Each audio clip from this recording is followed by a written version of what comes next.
Kodak Mutual, and Farmers Union Insurance. Live from the Alara Center in Grand Forks, it's the 2004 Dakota Bowl on NBC North Dakota Sports, the sports leader.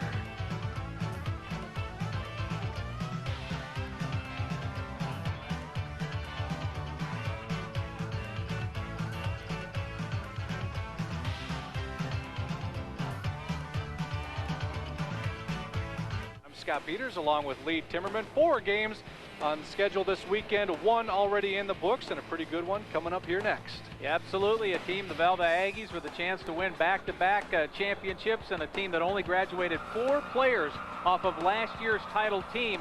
They have those 2 losses, but they were to 2 very good teams who they beat once again in the playoffs to get here. And Larimore coming into this title game for the first time in 25 years. Well, coming up tomorrow, again, we got 2 days worth of football for you. Cavalier takes on Lisbon in the 2A game, and the 3A game coming up late tomorrow night, Grand Forks Central and Fargo South, but we did have 1 game earlier today. That's where Edgeley-Colm picked up its first 9-man championship in 10 years. Won it in 1994, now 2004, a 40-24 victory over New Rockford Cheyenne. The Rockets second for the 2nd year in a row. But right now we're going to talk Class A football, and of course it's Velva-Sawyer taking on Larimore. For more on that, we go down to the field, and the guys helping us out tonight, Kim Fundingsland and Pete Byrne. Gentlemen. All right, thank you much, Scott. Well, Pete, welcome to the Velva Bowl. It's the 4th time in 5 years that the Velva-Sawyer Aggies have made it to the championship. A lot of people know the names, Tommy Weidler, Matt Kittleson, and the offense that Velva brings, but it's a very good defensive team. The points they've given up in the last 3-4 games, all off of turnovers. This is going to be a good football game. Yep, an experience in the Dakota Bowl. One thing Larimore doesn't have, it's been a quarter of a century since they've been here, but what they do have is some tough playoff experience this year. Their last 2 playoff games, both won by just 1 touchdown, and they know if they can keep it to within a touchdown tonight, they've got a great chance to walk out of here state champs, guys. All right, thank you very much, gentlemen. Well, Larimore comes in at 11-1, and that's not a bad record for a team that was picked 5th. That's right, 5th in their region in the preseason. Well, we talked in the 9-man game about the strong region that Edgeley-Colm is out of that won the championship. Same for Velva-Sawyer. If it hasn't been Velva-Sawyer, it's been Stanley Powers Lake winning these championships, and ever since we've gone to the 4 classes, Harvey in 1998 is the only team to win the Class A title other than Velva or Stanley. That is dominance.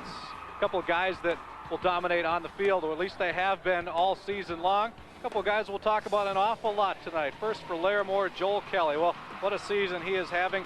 Nearing the 2,000 mark on the ground, 18 touchdowns, and he is a shifty runner. He's got a lot of speed. Head coach Alex Starcevic said he's one of the fastest guys that I've ever had around here.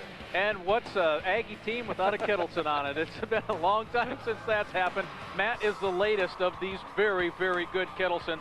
He has 1,700 all-purpose yards in his career, a 4-year starter, over 4,000 yards rushing. And in Matt's career, every time he's touched the ball, he's averaged over 7 yards a carry. And that's just the offensive side. On the defensive side of the ball, he's in a bunch of tackles as well. Well, it's going to be an interesting matchup here, as Pete touched on it a little bit. It's a Velva-Sawyer team that's been here an awful lot. These guys know what this game is about. And Larimore, hey, this is the first time for all these guys, so nerves, you got to think, is going to play a big part, at least early on in this game. In talking with Coach Starcevic, he just said, hey, this is a dream come true. He goes, I went to the game last year here, the Class A game, meaning, and he goes, I'm just asking myself, I wonder how long it's going to be until I can get there and get to experience that. Well, as it turns out, Alex, it's only 1 year, because your team did some wonderful things this year. That 11-1 mark, the only loss to Langdon fairly late in the year, and that might have been enough to kind of get them regrouped and headed into the playoffs. And the whole Larimore team being introduced, and that's one thing that Coach Starcevic does stress. He says, we are a family, a football family. We do almost everything together throughout the season. They get introduced together as a single team, something that's become a little bit more common. We saw it in the first 9-man game earlier this evening, or this afternoon as well. I think this is interesting. It's kind of the expected versus the unexpected. Absolutely. We expect the national anthem to be coming up, so let's go down on the field for that. Central Junior ROTC, Josh Neath, Russ Rogers, Sam Cena, Josh Roberts, and Kayla Bywer. Please rise remove your cap or hat and place your right hand over your heart as we salute our great nation with the national anthem. Please do not applaud and remain at attention until the colors have been retired from the field. And now to perform our national anthem from Grand Forks Central High School, Evan Montgomery. Oh, say, can you see by the dawn's early light what so proudly we hailed at the twilight's last gleaming, whose broad stripes and bright stars through the perilous fight o'er the ramparts we watched were so gallantly streaming, and the rocket's red glare, the bombs bursting in air, gave proof through the night that our flag was still there. Oh, St. Ours, that star-spangled banner yet waved o'er the land of the free and the home of the brave.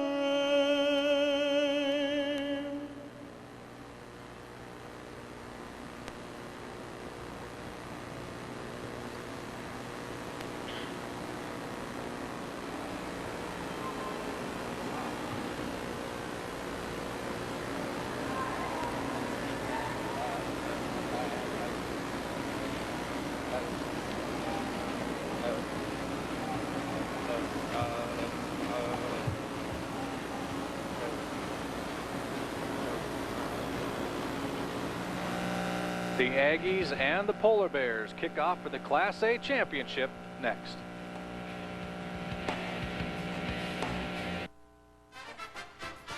In small towns around Minot, in towns like Rugby, Kenmare, Harvey, and Stanley, there's a lot of good news you may never hear about.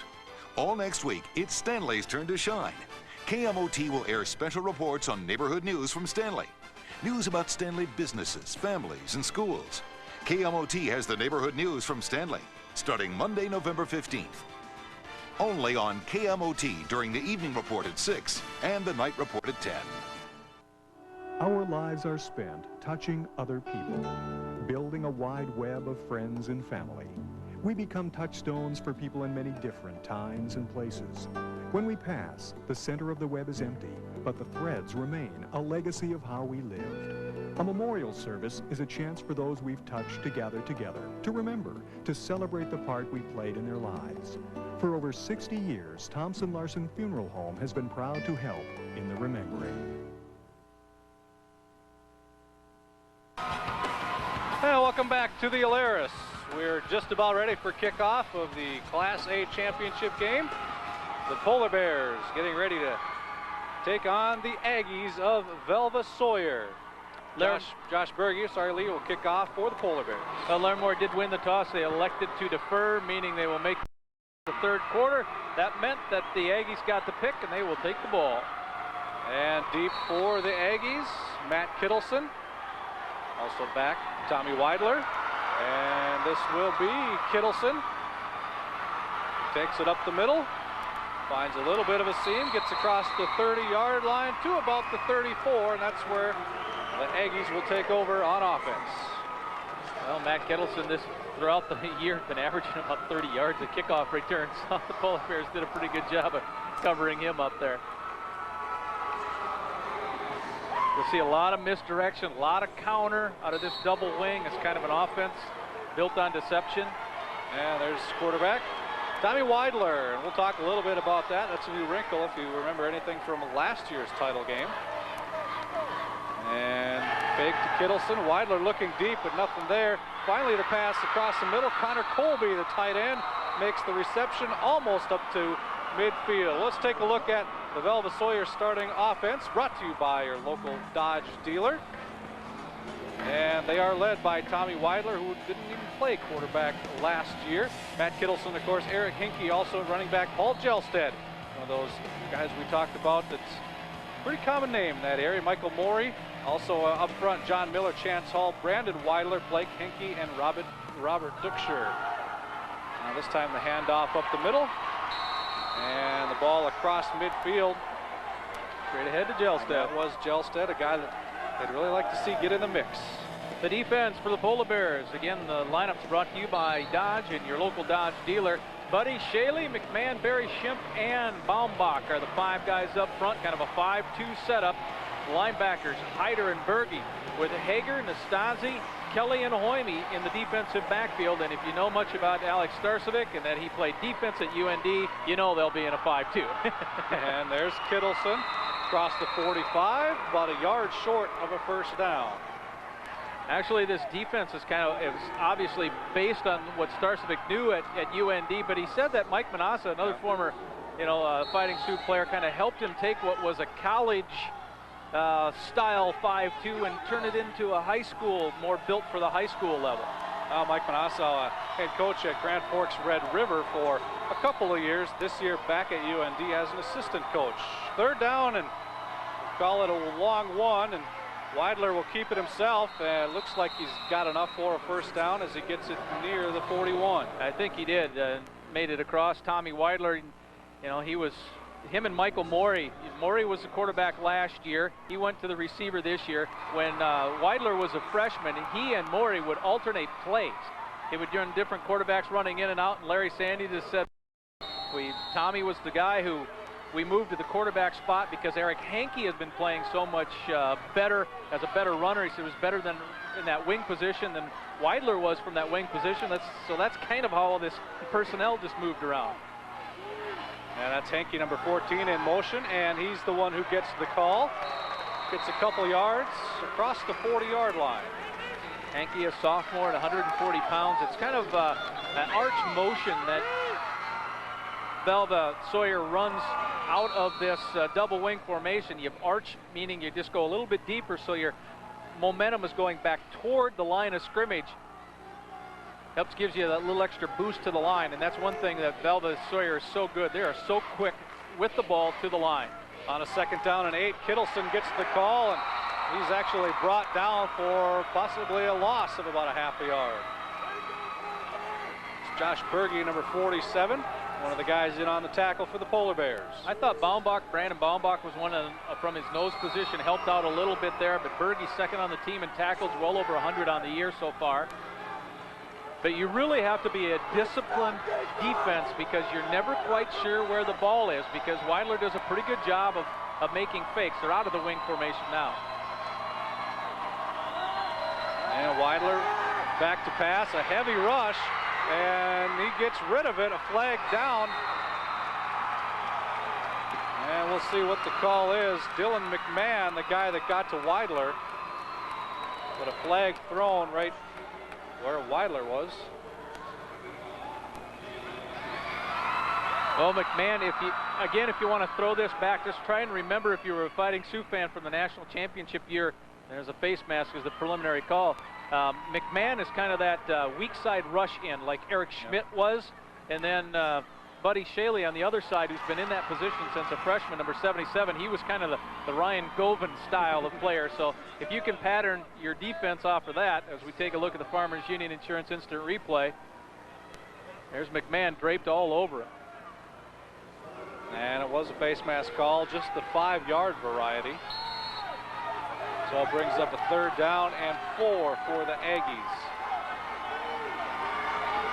And it's a little bit harder to pass, too, off of that 5-2 because they come off the edge so, they meaning the Polar Bears come off the edge so hard that it's tough to block when you're going that hard at the quarterback.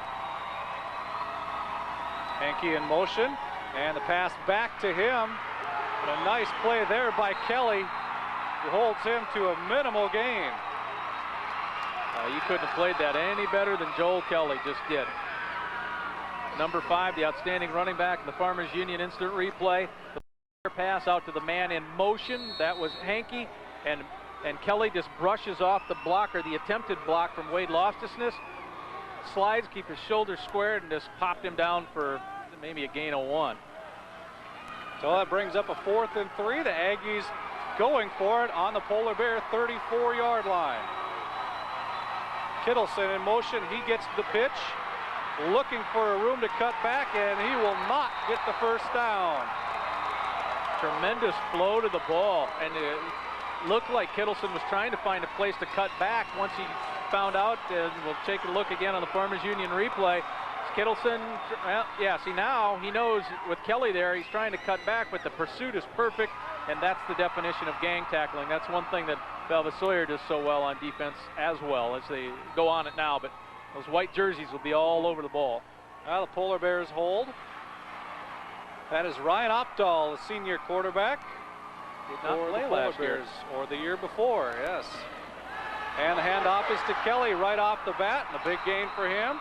We'll call it 8 yards across the 40. Well, you'd have to figure that in this game, Kelly's going to go over 2,000 yards. And we'll get a chance now to take a look at the Larimore starting offense, brought to you by your local Dodge dealer. And the Polar Bears look like this. Ryan Opdahl, the senior, Joel Kelly, Brandon Hyder, Sam Hager, Dylan McMahon, and Josh Berge. And up front, Tim Shep, Buddy or Randy Shaley, Chris Berry, Mike Berry, and Jeff Payne is the center. 2nd down and 2. And the handoff again to Kelly. They're going a little tougher this time. Maybe a gain of 1 as he gets near the 43-yard line.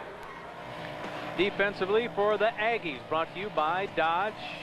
Colby Miller, the ends, Brendan Weidler, and Chance Haller, the tackles, with Mark Fitzpatrick starting every play right over the center. The linebackers, Matt Kittleson, Paul Jelstead, and Preston Bauer. He is a sophomore, 146 pounds, with Hankey, Weidler, and Morey doing the work in the corners and the safety positions. So a key 3rd down for Opdahl and the Polar Bears. Early in the game, the pitch is out to Kelly, looking to turn the corner, and he does just enough to get a first down out of bounds just across the 45-yard line. So far, a heavy dose of that guy, Joel Kelly, for the Polar Bears. Farmers Union replay, you see Connor Colby coming up as hard as he can, knowing that the Bears only needed a couple of yards to get the first down. It was a pretty good attack at the running back, but Kelly with too much momentum and too much speed to hold him to just 2 yards on that play, so we got the first.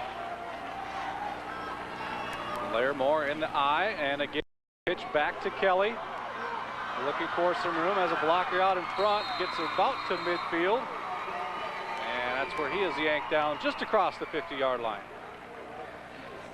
Well, one of the things you have to get used to when you play on this stuff as we look at the Farmers Union replays, I was looking at number 58, that is Mike Berry out in front. Berry will try to make a block to help spring Kelly, but then he slides a little bit along this turf. He gets up holding his hands and his wrists, and he's you know, he donated some skin on that particular play. Around midfield. This is very abrasive surface once you start skidding on it. 2nd down and 5 for Larimore. And again, it's Kelly with the call, but he is stuck. No gain on that play.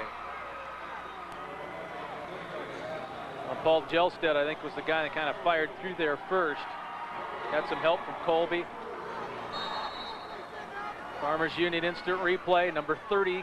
Well, I guess he was there second if Colby was there first. But that, again, is another indication of how well the Aggies, it's like, boys, I'll meet you at the ball. You know, they tackle very well. Brings up a 3rd and 5. Looked like Kelly might have felt that one. First pass of the game. Opdahl looking and finding his man. That's Sam Hager. He's the deep threat. Down to the 10, inside the 5, and knocked out of bounds at the 3-yard line. A big gain for the Polar Bears to set up a 1st and goal. Eric Hankey gambled and lost, as we will see on the Farmers Union instant replay. The pass out deep, number 14, Hankey, went to try to knock it away. Hager got the ball, and then there was just free sailing. Morey had to come over to try to help save the touchdown. But when you're going to make the gamble, on the corner, you better get to the ball. That'll be a 1st and goal on the 3-yard line. Opdahl will hand to Kelly, finds a seam and into the end zone, and the Polar Bears are on the board.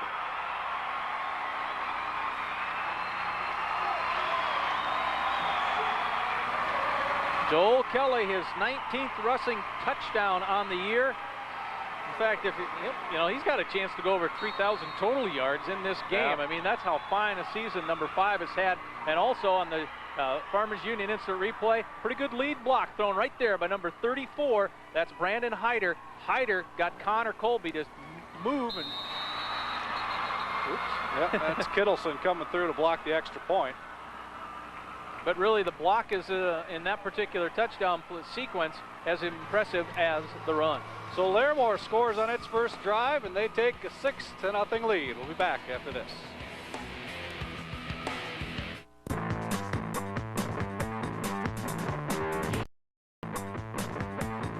America's hottest products are here.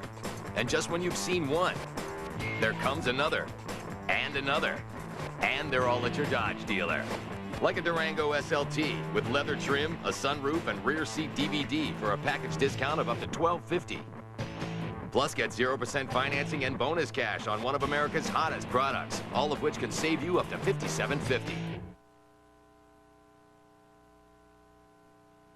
Standing together, our hopes and our dreams, bright skies or darkest weather, a test of the team. You're never alone with Farmers Union Insurance.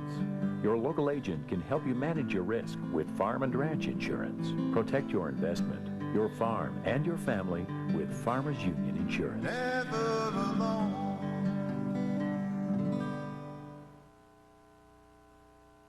5:24 to go in the first quarter. And there's your scoring drive. 7 plays, 66 yards. Did it in relatively quick fashion. It's 2:52, and of course it ends with a Joel Kelly 3-yard touchdown run. Well, when you have long play, that long pass play too, that certainly helps get things rolling. When Hager caught the ball and ran it inside the 10. And Sam Hager, just a sophomore, he is their deep threat. Went deep on that one, but that was because of a gamble by the Aggie cornerback. So the Polar Bears getting ready to kick off for the 2nd time in this game. And Josh Berge will again kick it away deep for Matt Kittleson.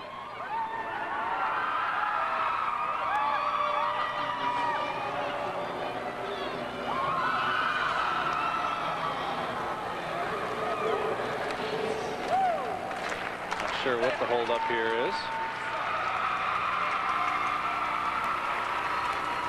Well, waiting for the wind to go down.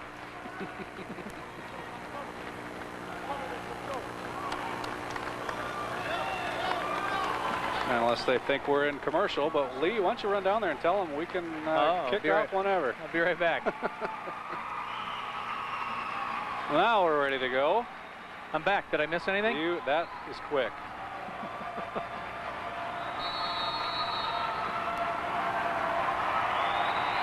And Berge's kick off the side of his foot, taken by Henke at about his 25. He gets close to the 35-yard line. And that's where the Aggies will take over their 2nd possession of the game. And speaking of 25, Ryan Nastasi, number 25, was down there to make that tackle. I'm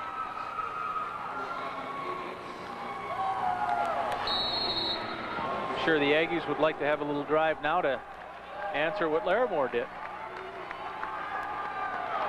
And there's Tommy Weidler leading his team up to the line. Single setback. Is Kittleson. Henke in motion. The handoff is to Kittleson. He lowers his head, goes straight ahead, but gets only about a yard on that one. Well, even though that was a play that was stopped real quick, the thing that I liked the most out of it is that there were 11 black shirts by the time the whistle blew, all within 2 steps of where the ball was. You'd think their coach played defense or something at one point, wouldn't you? See Ryan Opdahl. Of course, Alex Starcevic finished up his career at UND 1999. He's a very good defensive lineman for the Sioux. Second down and 9. And the handoff is to Henke. Looking to cut back, and he gets tripped up after a gain of about 3 yards. Well, when that play started, I thought it was going to get more than that because Brendan Weidler and Blake Henke, both the guards, were out there in front and in pretty good position. Farmers Union assured instant replay, but then it just didn't quite develop for them. I think Ryan Nastasi comes over, and that is him who makes a nice tackle, looking right at the hips of the runner. So third down and 6 for the Aggies. And Weidler, pump fake, now back to pass. Gonna tuck it under, and he is going down. It's tackled behind the 30-yard line. A host of Polar Bears there to bring him down. Well, if I had to guess, I was guessing that Weidler wanted to go really deep. Farmers Union Insurance instant replay. Kittleson came out of the backfield and was running a deep pattern, but as you can tell, he had nowhere to go. Schemp was one of the players there, and he had friends with him. Yeah, I saw Mike Barry, Buddy Shaley came around the sides to force him up in the pocket and right in to Tim Schemp. Michael Morey, quarterback last year, still also the punter, and he will kick it away for the Aggies. Short kick. It was hit by Henke, so that should have dropped the ball back, or bring it back up where it was first touched. About 3 yards difference where it hit Henke.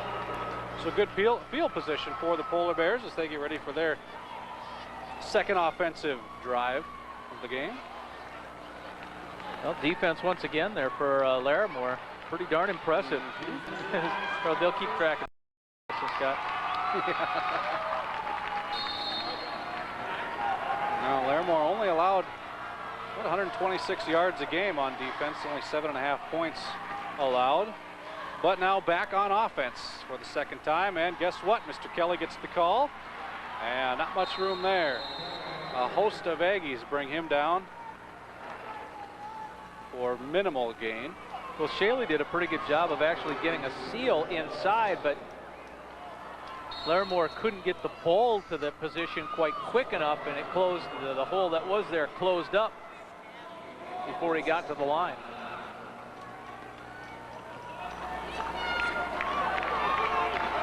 Officially no gain, well, gain of 1. Brings up a second down and 9. Opdahl throws a very good ball too. We haven't had a chance to see him do that much yet. Oh, and a little reverse. This is Hager with the carry, trying to cut it back up, but a good job of staying home by the Aggies, and they limit that to a gain of only 2 or 3 yards. Well, it's just a general statement. Velva-Sawyer's defense is quick, and quick all over the field, so plays like that might be a little bit hard to pull off. Even if you fool them, you still have to try to beat them to the spot with it. Try to take advantage of a team or a situation of over pursuit, but didn't happen there. That'll bring up a third down and 6 at the 46-yard line. And the fake handoff to Kelly. Now Opdahl will throw, and that one over the head of McMahon, his intended receiver. And he was open. Opdahl had him, and I know he's going to wish he could have that pass back. Farmers Union Insurance instant replay. Kind of rolling, looking just a little bit, and overfires number 81. Had 2 guys out in the pattern, 1 short, and that was McMahon, and 1 guy deeper. And that pass intended for McMahon, who is now back in punt formation for the Polar Bears. Punting for the first time today. And he gets one off the side of his foot. But gets a nice little bounce down to about the 16-yard line. I mean, that certainly wasn't a catchable ball, but on this turf, you really don't want it to hit the thing. It just kind of magnifies bounces and things of that nature, especially on special teams.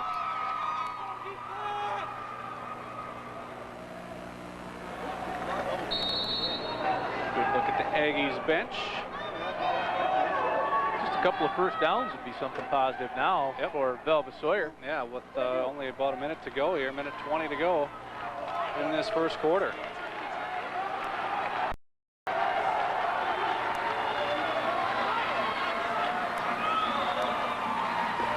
Weidler on the option, pitches to Kittleson. Kittelson's got some room around the corner.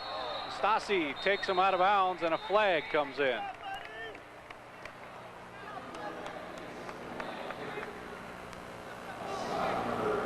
Farmers Union Insurance instant replay. Watch Weidler. He'll get popped pretty hard there by Shaley. The pitch. I think we got a hold right there. That's right there. I think the hold. I think Henke with the battle against Kelly right Holding there is going to be on the the call. offense. 10 yards from the spot. Holding is the call. Repeat first down. So he's marked off from the spot of the infraction. 10 yards from there. So that will back up the Aggies even further now inside the 10-yard line. It'll bring up a first down and about 16, 17, I guess, officially.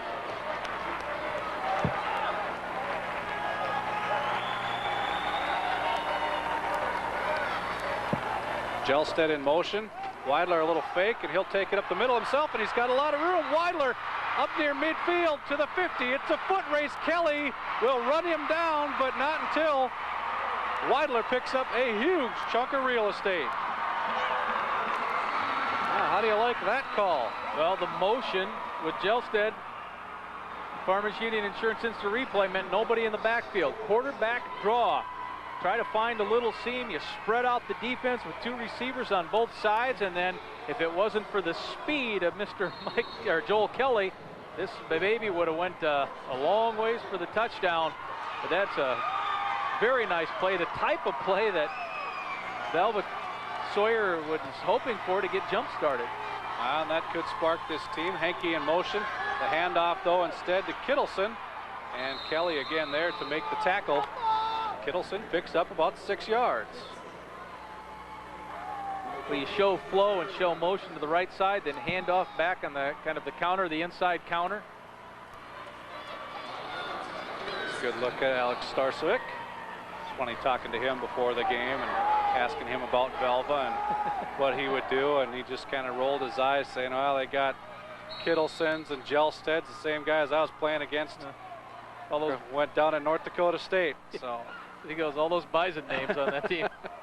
He knows the names quite well. That should do it for the quarter. And the Aggies go to their bench, and that will be the end of the first quarter. A quick first quarter, one that has Larimore on 6-0.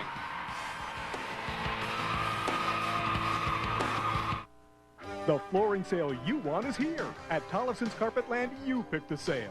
Only Carpetland lets you choose from 3 great money-saving offers. Purchase all of the Stainmaster carpet you need and get an equal amount of padding absolutely free. Or fill your home with any Stainmaster carpet with no payments or interest for an entire year.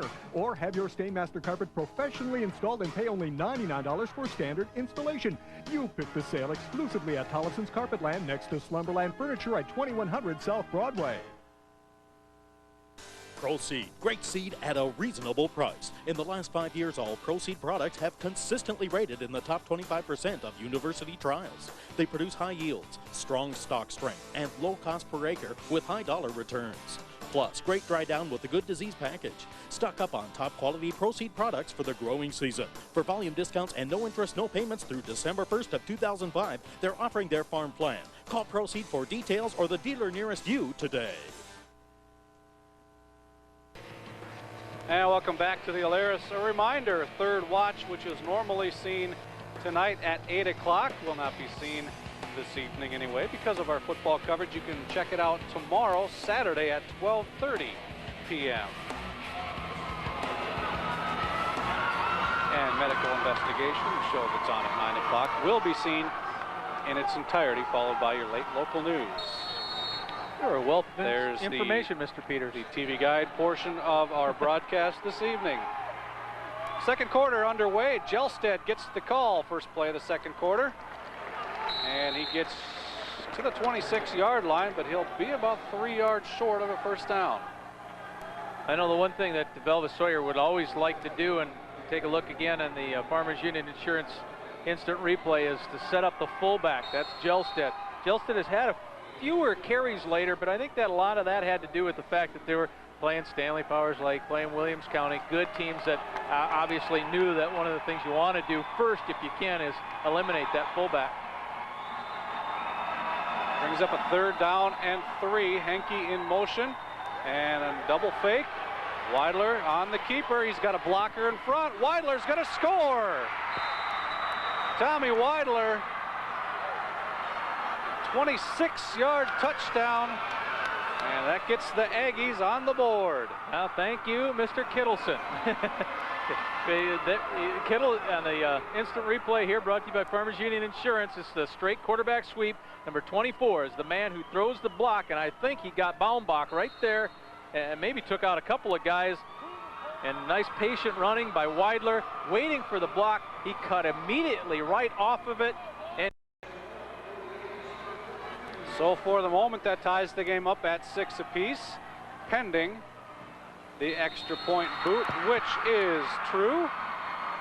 And the Aggies are on top. They have a 7-6 lead early in the second quarter.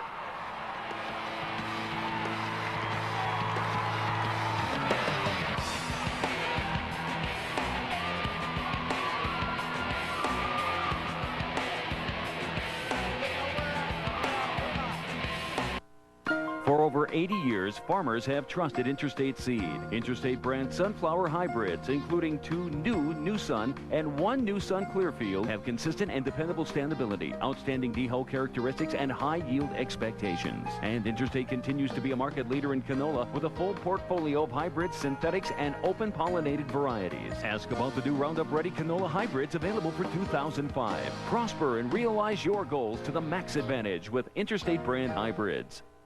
Look for Pizza Corner Pizza in the freezer case of your nearest grocery store and pick out your favorite. Pizza Corner's vacuum fresh packaging is the reason why Pizza Corner Pizza is the best tasting frozen pizza. With large amounts of quality toppings, Pizza Corner Pizza makes a great tasting meal when you're in a hurry. When you serve Pizza Corner Pizza, your kids will say, it's so good. Look for Pizza Corner Pizza at your grocery store or order it at your favorite tavern. And welcome back to the Alaris in Grand Forks. Velva-Sawyer on top with a 7-6 lead. Let's take a look at first quarter stats. They're brought to you by North Dakota Certified Seed Industry. A little bit more from the air for the Polar Bears. Velva-Sawyer with 73 of its yards on the ground. A couple of long runs. Of course, the touchdown run covered 26 of those 73 yards. Just 1 penalty for each team. That's where we sit after 1. Onside. Yeah, trying to catch the Polar Bears sleeping a little bit. It does not work, however. Chris Berry there to cover up for the Polar Bears. And there's a look at the latest scoring drive. 4 plays in 84 yards. That covered just over 2 minutes. Of course, ending with the Weidler 26-yard touchdown run. Well, Velva-Sawyer took 7 more seconds on its scoring drive than Larimore did.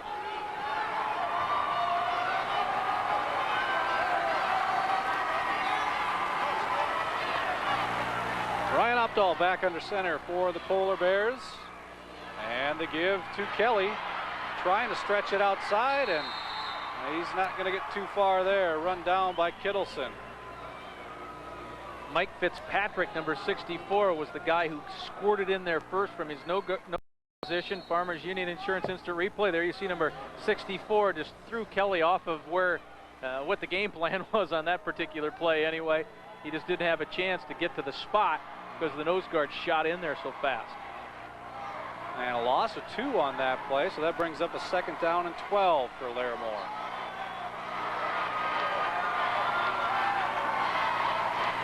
Out of the eye, Opdahl back to pass, and that one nearly picked off. Weidler had a chance, the ball underthrown, intended for McMahon. Tell you, you need a very strong arm to throw this ball. Farmers Union Insurance instant replay. Opdahl straight drop back. and it is the wide out. I mean, that's a long way to throw it from the one hash on an out, what was probably about a 15-yard pattern across the field and out yet. So, you know, Abdal hasn't done much moving yet, but one of the things they kind of like to do is maybe boot him or roll him out a little bit more, let him see the field a little bit better, if at all possible. They haven't tried that much yet.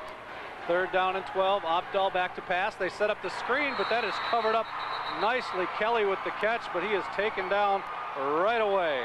Blake Hankey, number 65, was the man in there. Now Hankey will come in every once in a while when the Aggies go away from their 5-man down lineman, bring in the 4, the extra linebacker. Farmers Union Insurance Instant Replay.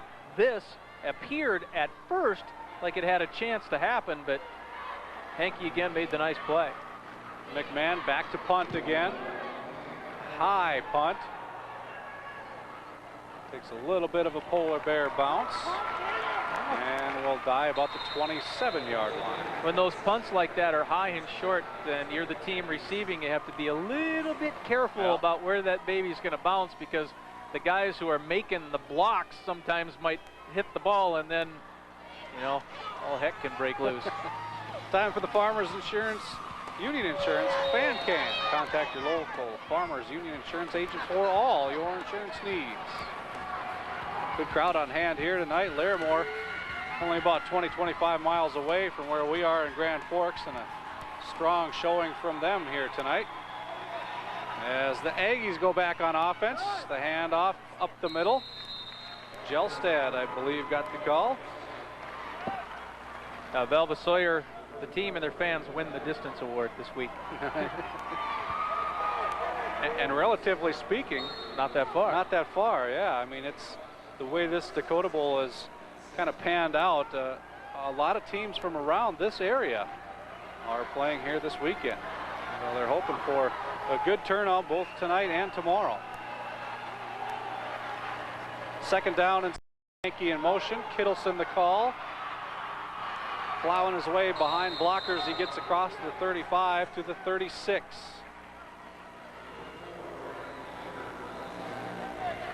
Farmers Union Insurance Instant Replay. Kittleson squares his shoulders. And Berge, one of the guys that was in there. Brandon Hyder also, after about a 5 or 6 yard pickup. But so far it looks like, even though that's a nice play, and a coach will take a play like that anytime, but it looks like Larimore is doing a pretty decent job of reading where all those fakes and where the ball's going to end up. 3rd down and 2. Hankey in motion. And Weidler will keep it himself, and I think he's going to be shy of the 1st down. I think he got tripped up early on that play. Couldn't really get his feet set. It looks like he'll be a yard short. Weidler appeared, and we'll look again on the Farmers Union Insurance Replay, hoping to just follow Gelstad right through the hole, and also Kittleson. He kind of wanted to sneak right in behind his running backs, which were going to lead the way. The running backs, and in fact Gelstad got through there pretty clean, but it closed up right behind him. 4th and a long one, so Michael Morey will come in and punt it away. Joel Kelly back at his own 30 to receive. And they kick it away from Kelly. And that'll take a nice Aggie roll right down the sideline. Goes out of bounds at about the 25-yard line. So the Polar Bears will take over there. Ryan Opdahl, Alex Starcevic going over the game plan for this drive. It's a pretty good situation for Velva-Sawyer not to have Kelly return it. You get the advantage of the nice roll. I mean, because Kelly's one of those dangerous type of players that anytime he touches it, it could be a touchdown.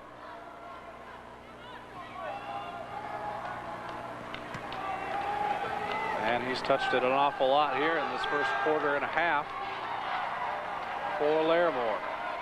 Opdahl behind center, 1st and 10. His team trailing by 1, and there is Kelly up the middle.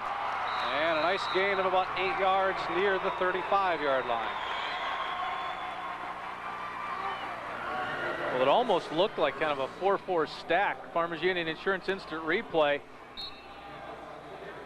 One of the down linemen, I think that was Weidler, who picked outside. The play went inside, so it this left, the gap right there, maybe it was a stunt or something he was running. He kind of jumped and tried to make a kind of a swim technique to the outside, and Larimore had the right play called versus the defensive play that was called.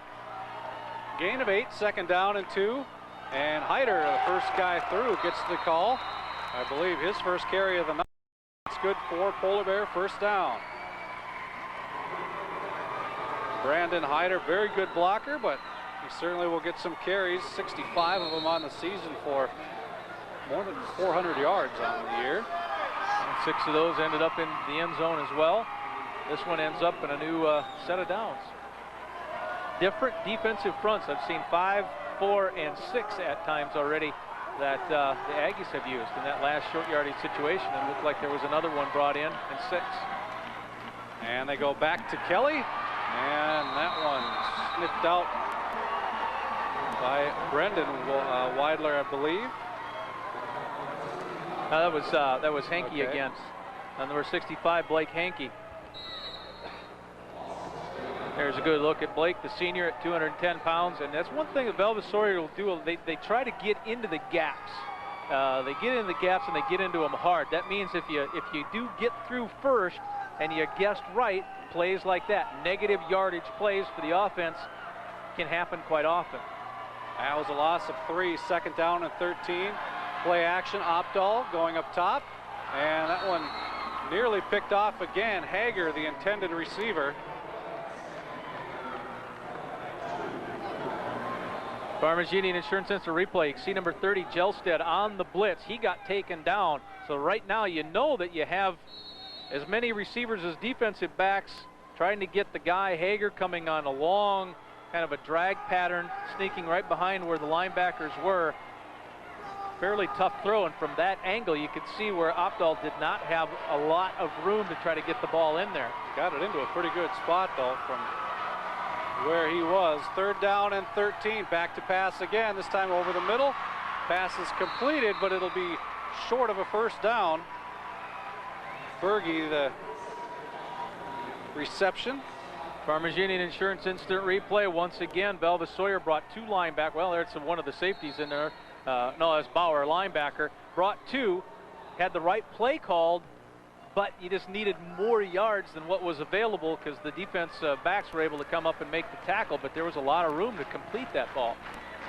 McMahon back to punt again. Gets off pretty decent knuckleball, and that one taken by Weidler, and he is wrapped up quickly for a gain of maybe 1 on that play. Well, Kelly was there, and Nastasi was also there.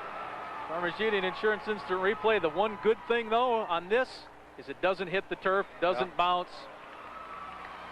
I'd say even no gain on that one after looking at it again. You know, and back here, now you got the ball in the 30. If it bounces, who knows? Could just start rolling and rolling like this afternoon, the one that rolled all the way down to the 1 yard line. Yeah, you want to catch that baby if you can. Now with 5 minutes to go in the first half, the Aggies take over with Henke in motion. Fake handoff. Weidler looking to pass. Now looking deep, looking for Henke, and that one falls incomplete. Henke looking for a flag. The official says no, that's just incomplete. Hager on the coverage. Henke was open for a long, long time. He came from the left side of the formation and was running the deep route. And Farmers Union Insurance instant replay. The reason that Weidler was unable to get the ball to him when he wanted to is because he had to make those moves and scramble and then couldn't get enough on it. Should correct that. Nastasi on the coverage. Hager also in the picture there. But they tried to drag him deep, him meaning Henke, and he was open, but there just wasn't an opportunity for Weidler to hit him when he wanted to. If he could have dropped back, set up, and heaved, it would have been a touchdown. 2nd down and 10. Quick fake, and Kittleson gets the call, and nothing doing on that play.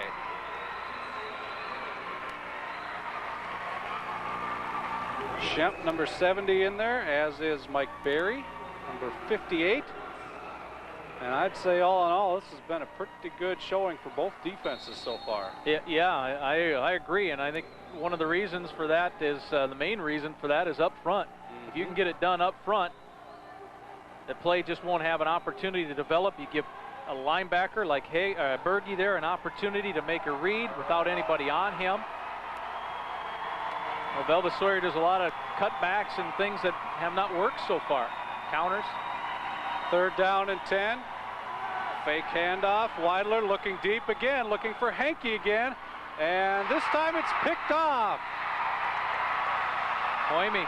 Yep, Hoyme with the interception right at his own 30-yard line, which is about the same as a punt, I guess, really. That one, the ball, when it was in the air, you could see it start to flutter. Yep. It means it's losing its juice. And it just kind of hung up there. Farmers Union Insurance Instant Replay. Weidler's trying to go deep once again because Henke was so open the last time. What did they put the goalpost there for? Can we move that for a while? Yeah. But Adam Hoyme, his 2nd interception. He did his first one this year and only one he returned for a touchdown. Triple stack, first time we've seen that. And it's still Kelly that gets the call. Kelly with a cutback. Now it's off to the races. Weidler cannot get him. Kelly is going to score. Touchdown for Larimore. 71 yards on the touchdown. The Bears are back on top. Well, might not be the last time we see the triple stack formation. Farmers Union Insurance Replay. You got 2 guys in front to give a block. And it was the fullback, again, Hyder, made a very nice block at the point. And once Kelly gets the outside, there's not much Weidler could do. He tried to go for that sweep of the legs, but Kelly well over 2,000 yards for the year right now, and he has both touchdowns. So Larimore, for the time being, goes up 12-7.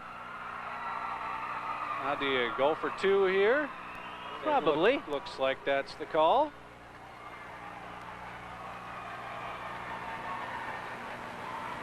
Kelly goes in motion. Opdahl looking to pass. Heavy blitz. And that one's not going anywhere. Good pressure up the middle. Gelstead applying that. So the conversion is no good, but after the touchdown, Larimore is back on top, 12-7.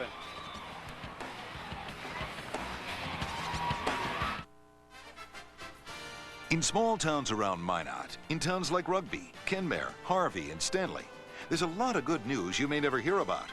All next week, it's Stanley's turn to shine. KMOT will air special reports on neighborhood news from Stanley. News about Stanley businesses, families, and schools. KMOT has the neighborhood news from Stanley, starting Monday, November 15th. Only on KMOT during the evening report at 6 and the night report at 10. Imagine curling up with a good book and a hot cup of coffee and a blanket and 2 sweaters and an extra pair of socks.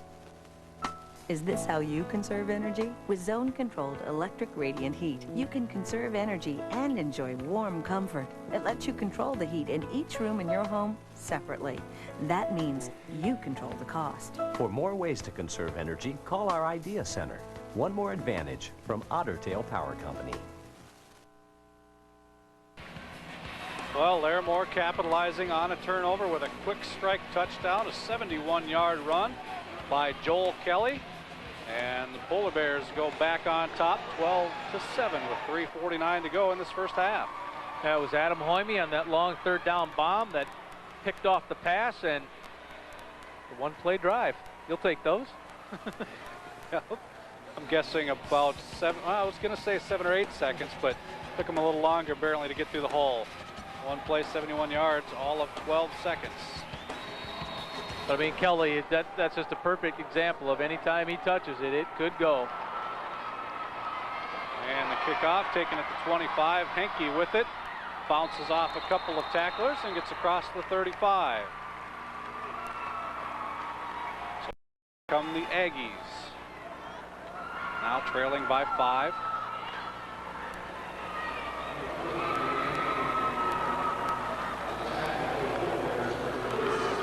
Kneeling down and being looked at right there is Colby, I believe. Yeah, Connor Colby, number 21. Starting tight end, so there's someone indifferent in that spot right now. Henke in motion. Weidler, well, it worked in the first quarter for a big gain, but Keeper doesn't go too far this time, maybe a gain of 1. Yeah, Tim Schimpf was the man who just blew that play up. Like, John Miller's getting up just a little bit slow, and I don't know if it was Schimpf that ran over Miller to get to the quarterback, but, you know, Weidler's making that play thinking that, you know, I can get 4 or 5 yards out of this. Didn't happen for him. Both lines, again, as Scott mentioned, the defensive line was playing pretty good game. I've been impressed with the way that Larimore has flowed to the ball. Absolutely. Gain of just 1 on that play. And a flag before we even get it started. I think the play clock might have run out. Yep. Delay. So that'll back the Aggies up. Delay game. White, 5 yards. That'll take them back inside the 35 to about the 32 and a half.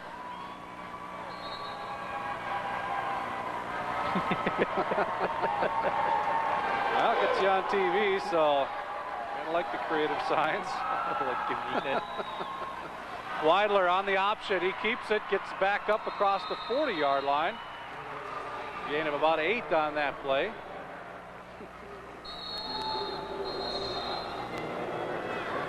Timeout. Larimore.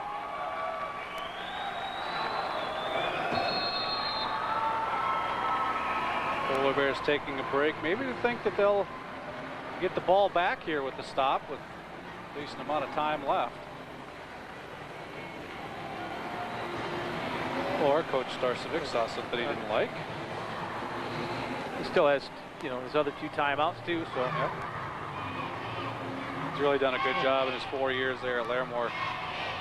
Has that program on the right track, definitely.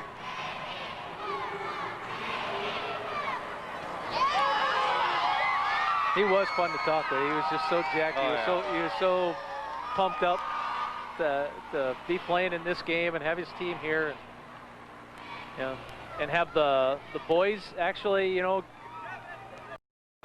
get some of that fun that goes with recognition and winning that the girls have enjoyed with that long basketball winning streak. Yeah, the Larimore Polar Bears have been no stranger to our television coverage the last couple of years.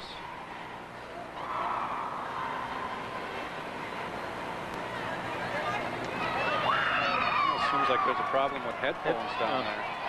Well, the thing is if it's not working for one side, the other side can't use it. Yank the plug. I don't know if that's the case, but that's just the rule. 3rd down and 7. Weidler with the play fake, stepping up in the pocket, and he goes down, and the ball is loose. It looks like McMahon has got it, and he does. Larimore takes over deep in Aggie territory. Well, I guess we know why Starcevic took the timeout. Guys, I think it'd be a good time for a turnover. Farmers Union Insurance instant replay. Weidler again is looking deep. And that's Hyder that comes in right there, number 34. And then it's McMahon that hops back on top of it. So Hyder on the linebacker on a blitz. So they had the right play called defensively against the deep pattern route on offense. Well, you got 2.5 minutes to work with and a pretty short field if you're Larimore. Opdahl, they're looking for the quick strike. Deep for Hager, and that one is picked off. Weidler, I think. McMahon actually intended for, and back up across, up to the 40. It is Weidler right on the 40-yard line. So, all of a sudden, back-to-back turnovers. However, there is a flag on the field. All depends on when the penalty happened, if it was post-possession and all of that thing. But McMahon looked like he had pretty good separation on the pass pattern, but the throw was just way too far inside or downfield.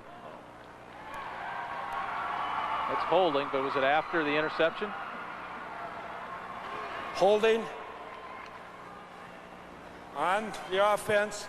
Penalty is declined. Going to be 1st down this way. Well, it just makes a difference on how you administer it. Obviously, it was a hold before the interception, so you decline that. If it's a hold after the interception, you'll get some yards on that. Farmers Union Insurance instant replay. Weidler just playing a little bit center field because the pass was just too far to the middle of the field, whereas McMahon had the separation to the far side.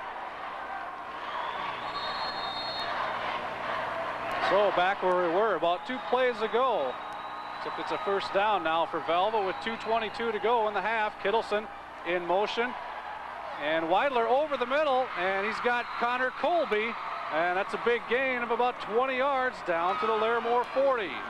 Well, your defensive backs have to honor all those 4 receivers to the outside. Farmers Union Insurance Instant Replay. That leaves Colby, the tight end, just right up the seam. Lob it over the linebacker. Got yourself a first down. Well executed play. Just outside the 40-yard line. And a first down. The clock continues to tick towards 2 minutes to go in the first half. Hankey in motion. Play fake, and Kittleson out in front. Weidler running it. Kelly there to slow him up. Finally taken out of bounds, but not after a gain before he gains about 7 yards. Well, that was the same type of play, but to the opposite side of the field. That Weidler went 26 yards for the touchdown. It's got on the hip of Matt Kittleson, number 24, Farmers Union Insurance Instant Replay. This time it doesn't go as big, but not a bad play, though.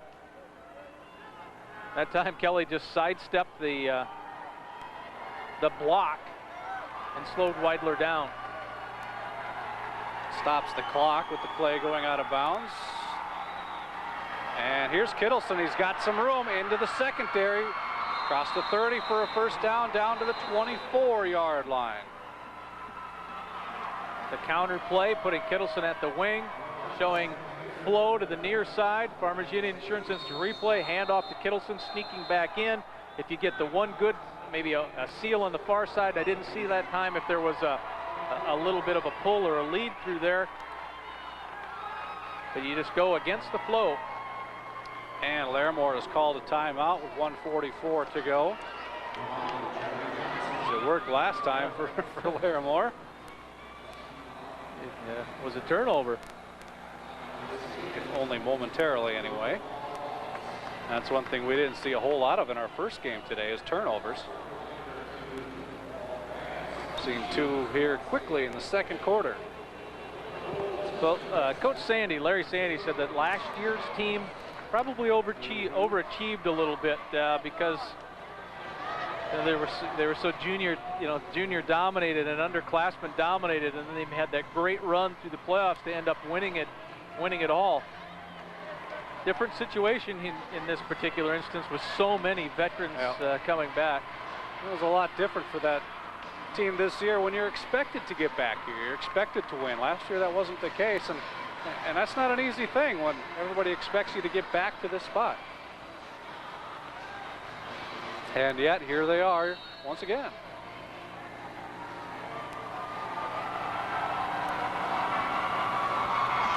Velva still with all 3 of its timeouts left. Larimore down to 1. The Aggies with the first down and 10 at the Polar Bear 24. The play fake. Weidler looking to pass. Finally does. Gets it off to Colby. And Colby gets it for a first down inside the 10. That'll set up a first and goal for the Aggies. Well, Maury and Kittleson ran a deep cross pattern. They crossed at about the 15-yard line, and that sucked the defensive backs even further deep, and that allowed that guy Colby to run that tight end crossing route, and he was probably the last option on that play, but it took so long to develop, and they guarded with the deep ball that he was the one who ended up being open.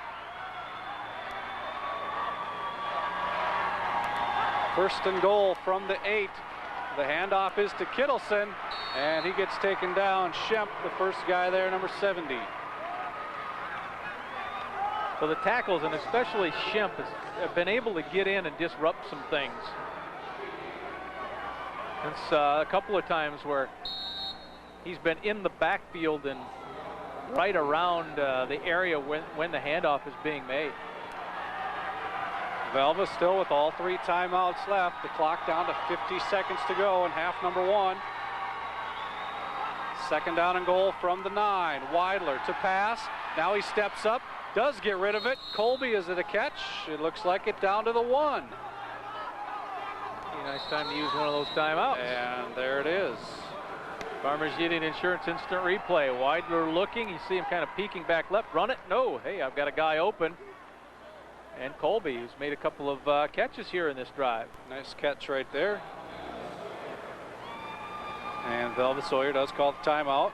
Their first of the half, down to 35 seconds to go in the half.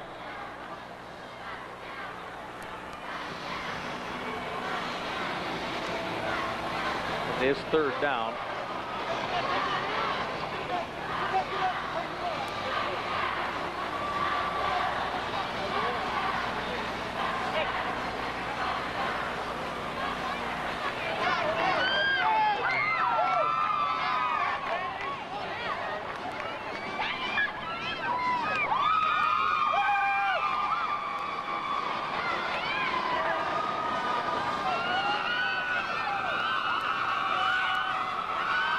Velva-Sawyer with a good crowd on hand this evening.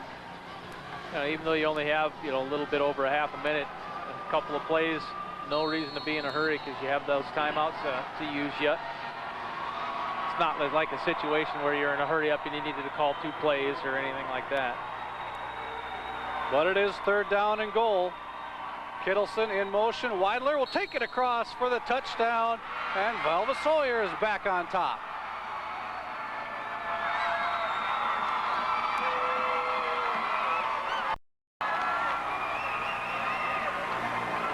Farmers Union Insurance instant replay was following. I think Blake Henke was one of the guys in there, and whenever you get a quarterback sneak type situation, usually the center does a good job, and that's Robert Dukeshire.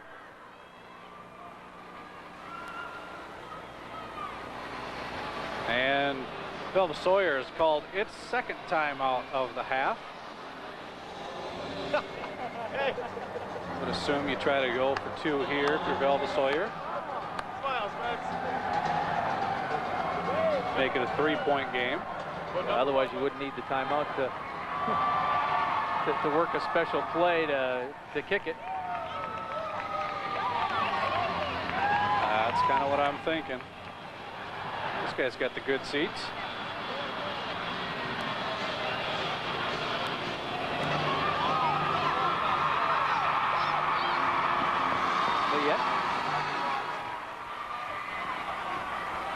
Just like we suspected, Lee. Yeah. Comes Mr. Mack.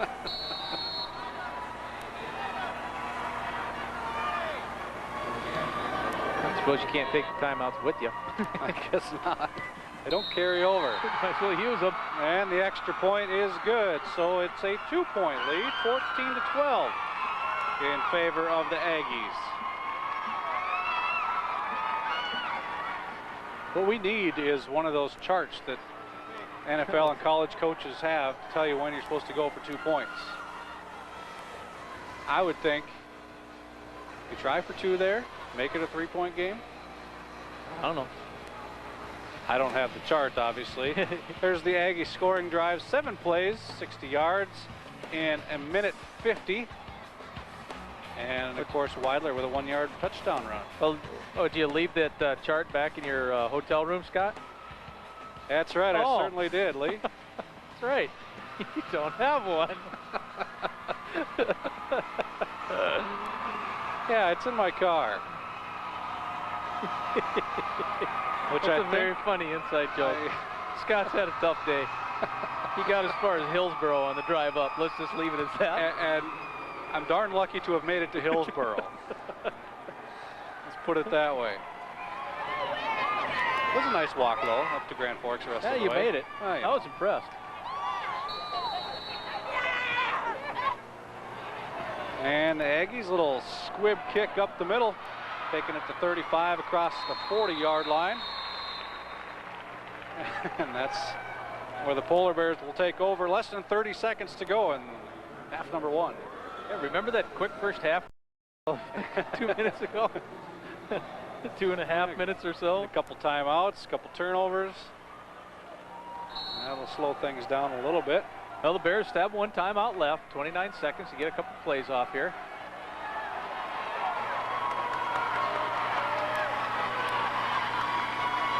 And the handoff is to Kelly, looking for some room and not finding any. Gain of about a foot on that play. Robert Dukeshire is one of the guys there. And I think the Polar Bears will be content to let this clock run out. Well, they're going to call timeout and do one more play. Nope. Nope, that's it. Nope. They are going to let it run out. So they will go into the locker room, as will the Aggies. But Velva-Sawyer has retaken the lead. They're on top by 2 right now, 14-12 at the break. Another good one shaping up. Just like our first game. 4-point lead at the half, a 2-point lead here at the half. Let's go down to Kim Fundingsland. Kim? With Coach Larry Sandy of Velva-Sawyer, I'm just joking whether you're making it a little exciting today. Well, yeah, that's an awfully good ball game. You just wish you could sit back and enjoy and watch it, because the two teams are getting after it pretty good, you know. All right, a couple of plays, big plays on you. I would guess you're going to have a little visit about that at half. Yeah, you know, I think we, they made the plays. First of all, they beat us up front there a couple times and made some plays, gave their kids some opportunity. You know, he's got some wheels, and he took it to the house there. And, you know, we got to be ready each and every play. We can't sit back and relax. I'll give you a chance to catch your breath so you can talk to kids, huh? You bet. Thanks a lot. All right. That's Larry Sandy, head coach of the Velva-Sawyer Aggies. And, guys, I think on that extra point attempt, the Bears were spread out pretty wide. Velva does run a fake out of that, and when they saw that, they just went ahead and kicked it, knowing they didn't have to have 2 points anyway. All right, thank you very much, Kim, for the explanation. We'll be back at the half. Velva-Sawyer has the lead, 14-12.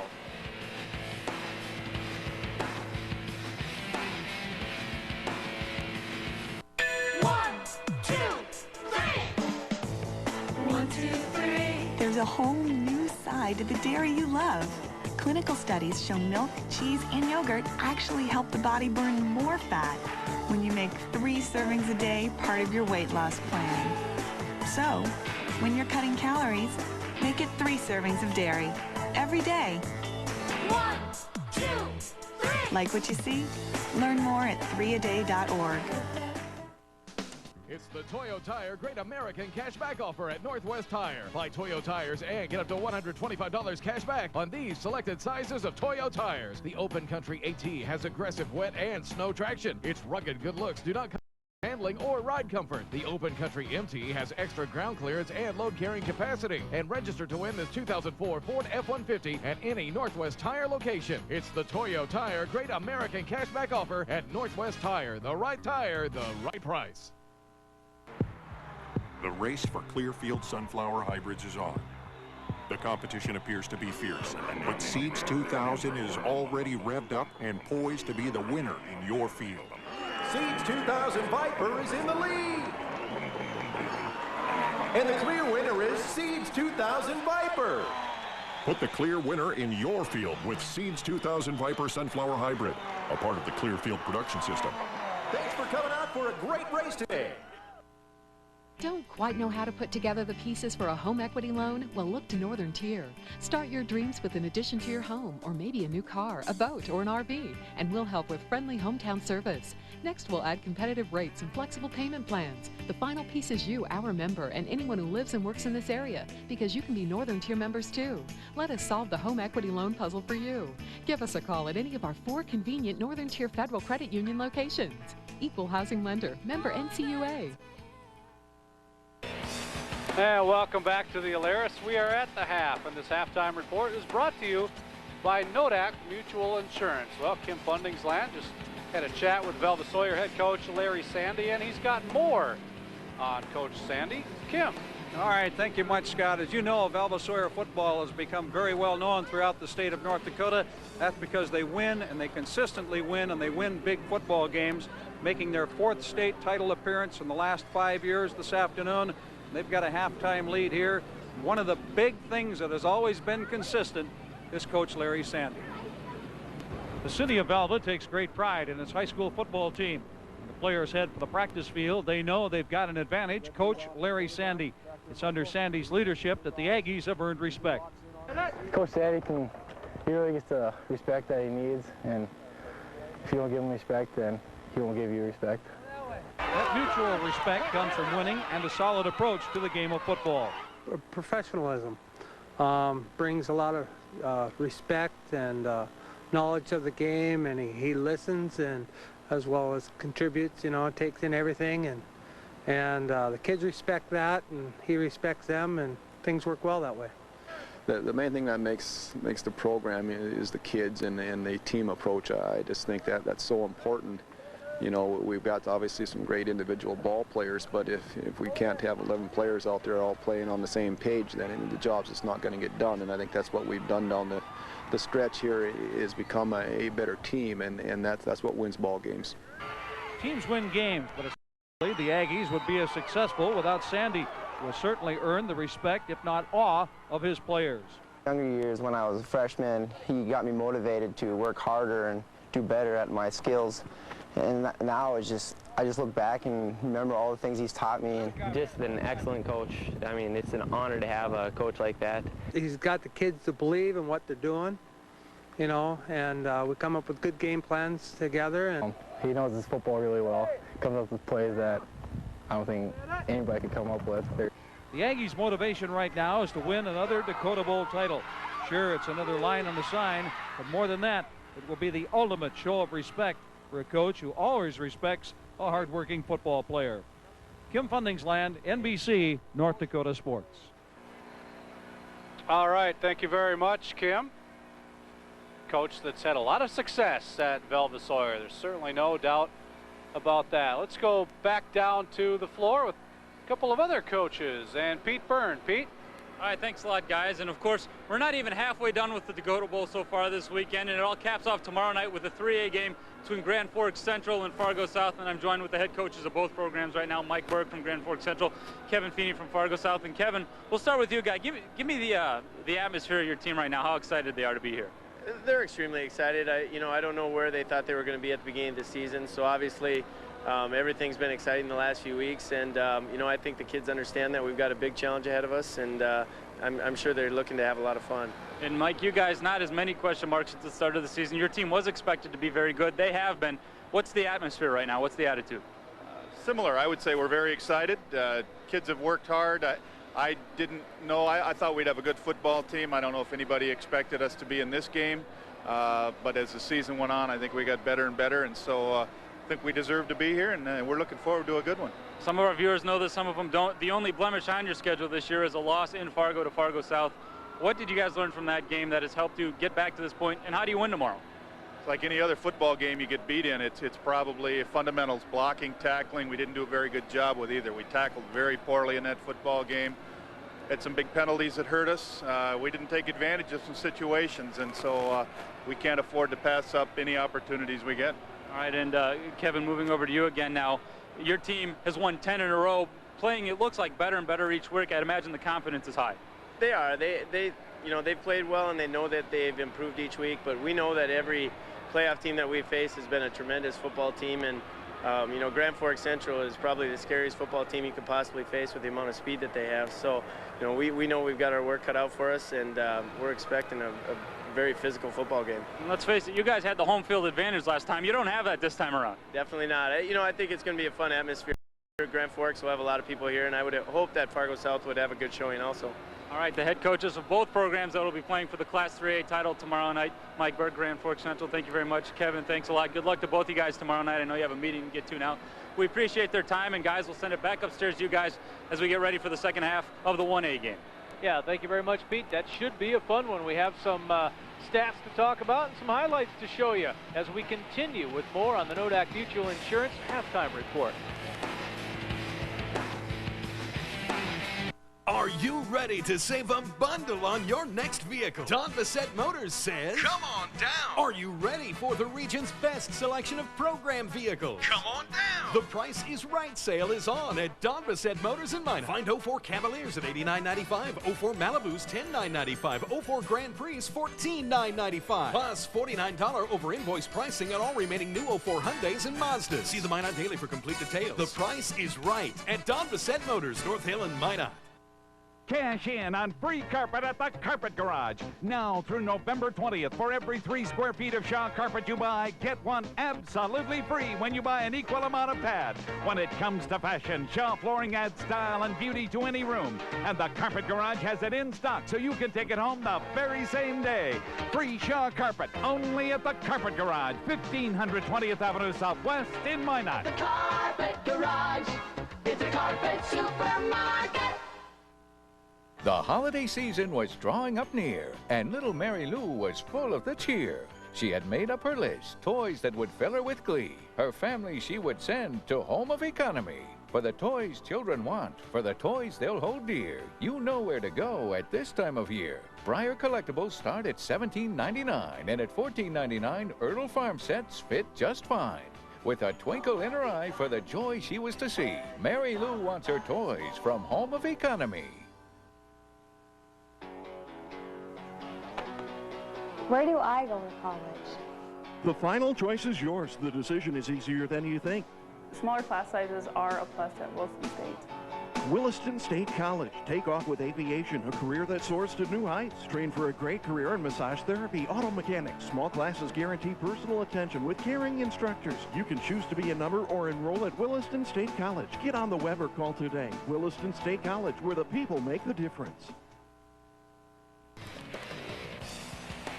Welcome back to the Nodak Mutual Insurance halftime report.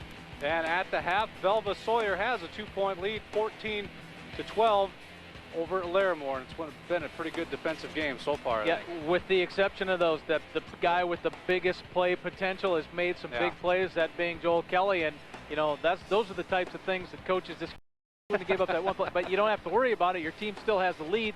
And speaking in this instance of Velva-Sawyer. And speaking of Joel Kelly, let's take a look at him, who got the scoring going this afternoon or this evening with 5:24 left in the first. A 3-yard touchdown run as he dives across. Extra point was no good, and that gave the Polar Bears a 6-0 lead. But the Aggies answer back. Tommy Weidler following a block from Mr. Kittleson, and he'll go 26 yards on the touchdown.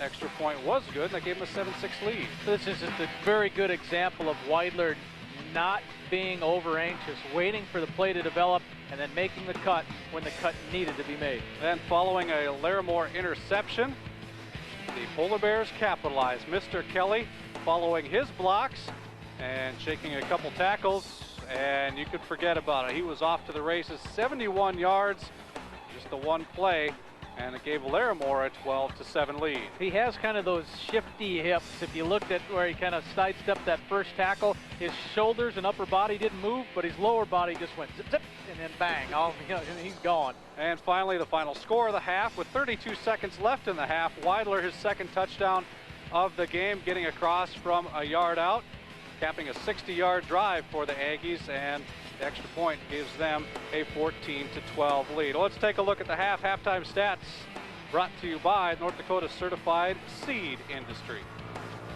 Well, the rushing will favor Velva-Sawyer. You might not think so when you have 71 of those yards off the one big long run there, but Velva-Sawyer has been kind of, at times have been able to just get it and kind of grind it out. Those 3 turnovers you talked about, Scott, teams never like those turnovers. It's hard to win a football game if you don't at least break even on the turnover battle. Right now, Velva's giving away 2, Larimore just the 1, but penalties, hey, you'll take that anytime with both teams just having 1 penalty against.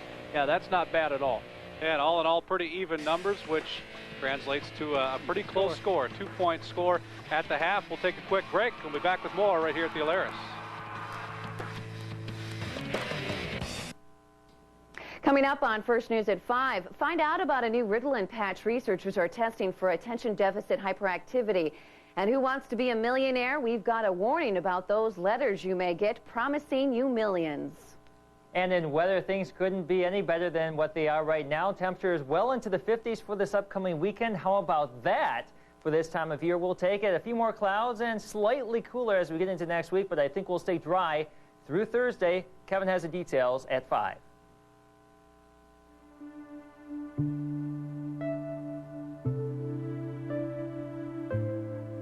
The giant sequoia grows for more than 2,000 years. Unfortunately, we can't say the same. Here's to a good life. Nodak Mutual for life. Insurance, annuities, mutual funds. Here's an open invitation from the experts at your Northland Ford dealer. Right now, get an 05 Explorer with a moonroof worth $850 and a $935 personal security package at no extra charge. Add that to $2,500 cash back and you save $42.85 on a loaded Explorer. Ford Explorer is the best-selling SUV in the world, and it comes with the features you need, like a personal security system, plus the features you want, like a moonroof at no extra charge. All with over $4,200 in total savings. So ask the experts about Explorer. See your Northland Ford dealer today. KMOT and the Sawyers Valley Humane Society's donation drive, November 18th. The Dakota Bowl between Velva-Sawyer and Larimore. I'm joined now by Polar Bears head coach Alex Garcevic. Coach, what do you tell your team at halftime? You're just down 2 points. We played a heck of a half. I told them I'm very proud of them. You know, they came out and they played a strong first half. I think right now, I mean, they're getting off the ball and getting in the gaps, and we just got to get back to fundamentals. You know, we're a bigger team, and I think we're pretty quick too. So we're gonna have to get off the ball and start moving people. And you will need to score a few more points to win this game. How do you do that? No doubt about it. We're gonna try to pound the ball, like I said before, but we have big play capabilities. So we're gonna take what the defense gives us and just try to make plays. All right. Good luck in the second half, Coach. Thank you very much. Scott Lee, back up to you. All right. Thank you very much, Pete. You know, this Larimore team beat Harvey twice this year. I asked Coach Starcevic if that helped. You talk about coming out of a tough region like that. And Harvey's kind of been that team's nemesis for a while. He got him twice this year. He said that helped out a lot. And, you know, going into this game, he said, hey, you know, we were picked 5th in the region. We're not even supposed to be here. So he was trying to downplay the pressure, you know, say that all the pressure was on Velva. Everybody expected them to be here. But, you know, I think both teams have come off and squared off pretty solid and pretty evenly in the first half. But it was the win that at Harvey, the 28-0 victory, that was really the first big test, if you want to say, that Larimore passed. That was the type of win where this team knew that it had arrived and it would have a chance to do some good things this year. And Larimore will receive to start the second half.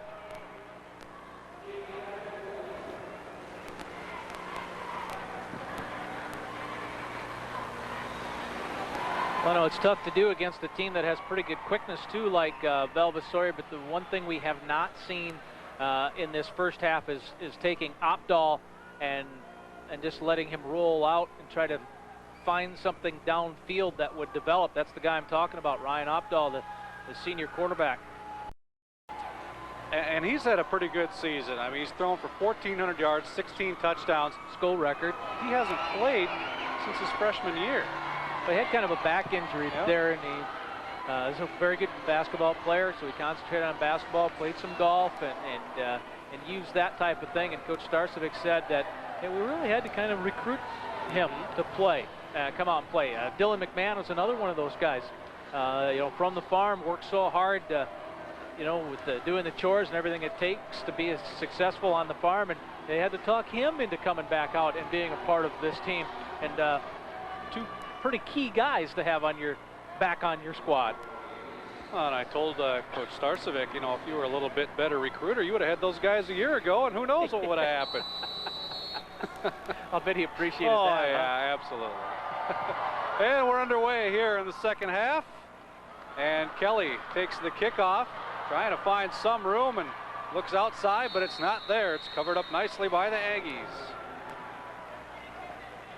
Now, the Aggies just don't want to kick the ball deep to that guy. I mean, in this instance, it's all right. He kind of picks it up. Your defense has a chance to run down there, stay in pretty good position, and you never know what the bounce of the ball might do.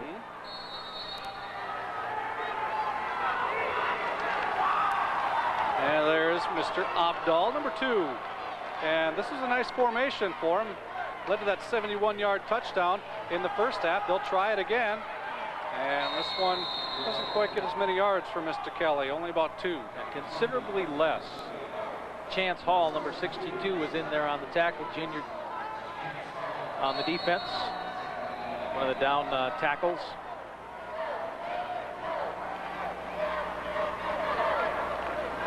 And that was Hall making the play, coming off his block. A gain of 2, second down and 8, ball at the 35-yard line. And a quick pitch out to Kelly. Flag on the play. Kelly, no room to go. And I think there might have been movement, but The way the flag was thrown, it could also be a holding in that area. It looked like some type of a blocking infraction just from the time. You know, you see the hold. At about the 32-yard line, so that's going to back the Polar Bears up quite a bit. Paul Jelstead says move them on back.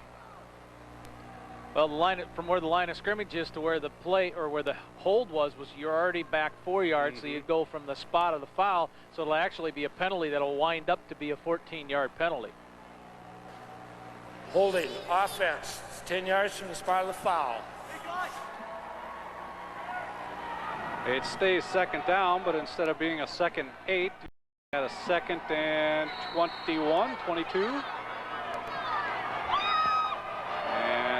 And they come out of the stack now with Kelly in motion.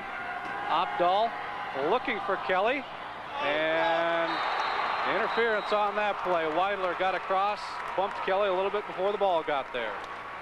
Well, Kelly came in motion to the near side, and then he was one-on-one with Weidler. Farmers Union Insurance instant replay. Kind of a look off by Opdahl to the right, knowing the whole time he wants to go back to his speedster guy over the top, Weidler. This isn't like the NFL. It's not where they run the ball up and they'll spot it there. But it will be a first down. It will be a first down, though. That much is similar. So a new set of downs for the Polar Bears as they get back up to the 37-yard line. Pretty close to where they started this drive. And there's Kelly again on that stack play, and again only a couple yards. The Aggies doing a good job. That's Weidler, who's getting up a little bit slow. He's the guy that made the tackle. Holding looks like a calf. Hey, this stuff is hard. The turf, if you're not used to playing on it, which nobody is, then your legs just take that little bit extra pounding. If you don't quite drink enough water, sometimes you might get those cramps a little bit more, but Weidler will stay in. 2nd down and 8. The pitch to Kelly, and boy, he's got nowhere to go on that play. That one, nice job of defense there by Chance Hall and a host of Aggies. Farmers Union Insurance instant replay. Hall is the trail man. You'll see him just coming into your screen right there. And soon as Kelly was unable to go where the play was designed, there was no cutback opportunity because Chance Hall stayed in his pursuit lane and cut him down. So another big loss. That makes it 3rd down and 13 for Larimore. Kelly goes in motion. Opdahl back to pass, and a blitz coming. Opdahl gets it away, but over the head of Kelly, and that'll bring up 4th down. Good pressure by the Aggies. Yes, indeed, it was a blitz. Paul Jelstead was firing in there. Farmers Union Insurance instant replay. You'll see that Opdahl does not get an opportunity to get set up quite like he wanted to. He was momentum, or he's kind of on his heels a little bit, caused the ball to sail. That's because Jelstead was in there on him rather quickly. McMahon in punt formation for the Polar Bears, back at his own 21-yard line. It's a pretty good kick, low line drive, and takes a Polar Bear bounce down to about the 25 or 24-yard line, and that's where the Aggies will take over for the first time in this second half. It was kind of a funky possession. Back and forth, I guess you could call that. Some plus yardage plays, some minus yardage plays, penalty that gave you an extra set of downs, but then you went backwards.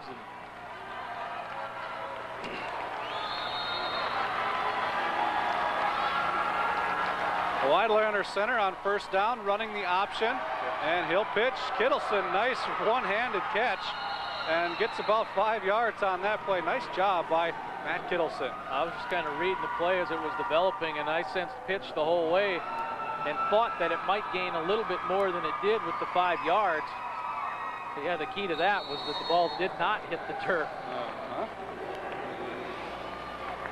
It's a gain of 6 on that play, though. 2nd down and 4 for the Aggies.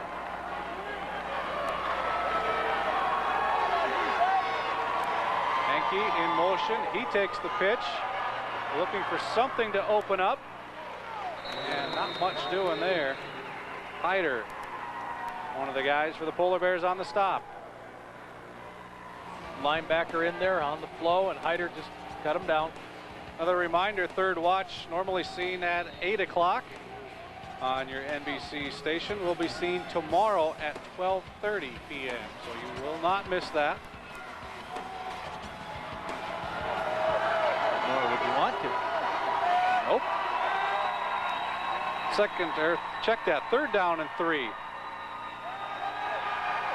Slider back to pass, and that one's picked off. Nastasi in the right place in the right time, and he pulls that one in. 2nd interception of the day for the Polar Bears. Well, Connor Colby's been open a few times on that kind of, I don't know if it's really delayed, but it's a drag pattern. Farmers Union Insurance Instant replay. Weidler trying to hit Colby again, but the interception was made by Hoyme, wasn't it? Was it 29 or 25? It don't matter. They got the ball.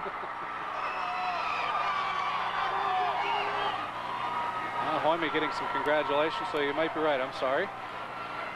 And the handoff to Kelly. Tries to cut it back a little bit. Does get a couple yards.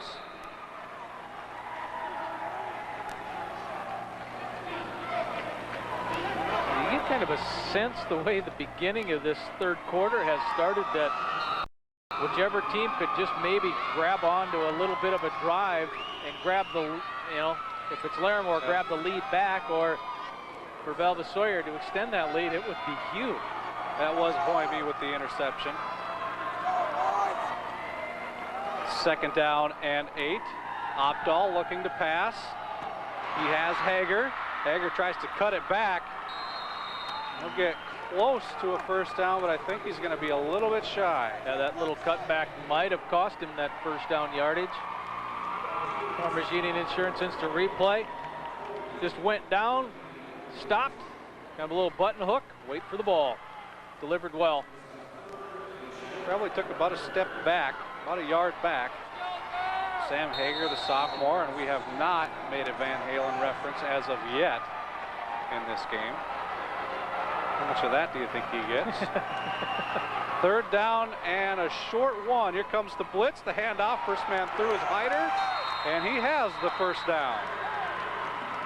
Jelstead said, I'm going right here, and if the play comes here, I'm going to stop it. It zipped just past him for the 1st down. That's 58, Mike Berry, getting up a little slowly. The guards both have the same last name, but they are cousins. Here it is in the Farmers Union Insurance Instant replay. Just a near miss for Jelstead. It brings up a 1st down at the Velva-Sawyer 28. Opdahl back to pass. Looking for McMahon. Has McMahon. A gain of about 9 inside the 20. McMahon 2nd on the team in total number of catches coming into this championship game.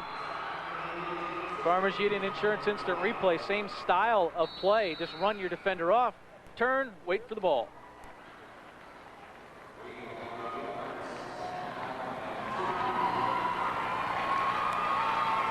Officially a 2nd down and 1. We'll call it a long one from the 19-yard line. Larimore knocking on the door midway through the 3rd quarter. Comes another blitz, and this time they do run it at Jelstead, who makes the tackle. Well, blitz is something that happens on virtually every play for the Aggies. They're bringing somebody from somewhere just about every single time. That time, the blitz called, Jelstead ran right into the play and held him on a, you know, that long one is now a short one. That'll bring up a 3rd down.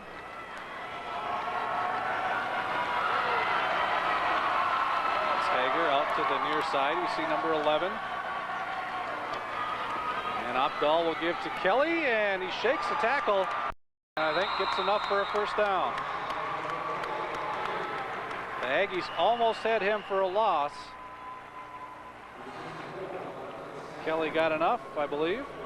Farmers Union Insurance Instant replay. You watch it, kind of see what Kelly's seeing, and ran through that potential tackle from Gelstead there and was able to get that first down. Boy, Gelstead is just really going all out. He's been everywhere. Going all out and hoping to make the big play. This is closer than we thought. Close enough for a measurement. I thought he might have got it, but I still think he did. And he did. So a fresh set of downs for the Polar Bears. Pete, what do you have? Well, guys, we've talked a lot about Alex Starcevic and his career at UND and how he's a defensive-minded coach, but he knows a little bit about offense, too. Every single play on this offensive drive has been sent into the huddle by Coach Starcevic. He's gotten them the ball back, and now he's potentially leading them to the end zone for the go-ahead score. And Kelly gets taken down as a flag comes in. I would imagine that Starcevic knows a thing or two about offense because he's seen a lot of things that didn't work against the Sioux for many years. Well, Chris Berry was pulling on that play to try to lead his man around the corner. And a penalty on Larimore. It'll be from the spot, so it'll be 10 yards from the 15. Block in the back, above the waist. On the offense, be 10 yards from the end of the run. Let's see if it was Mr. Berry. Yep, just a tiny little nudge. Just wasn't much on the back of the shoulder pad of Eric Hankey, but enough.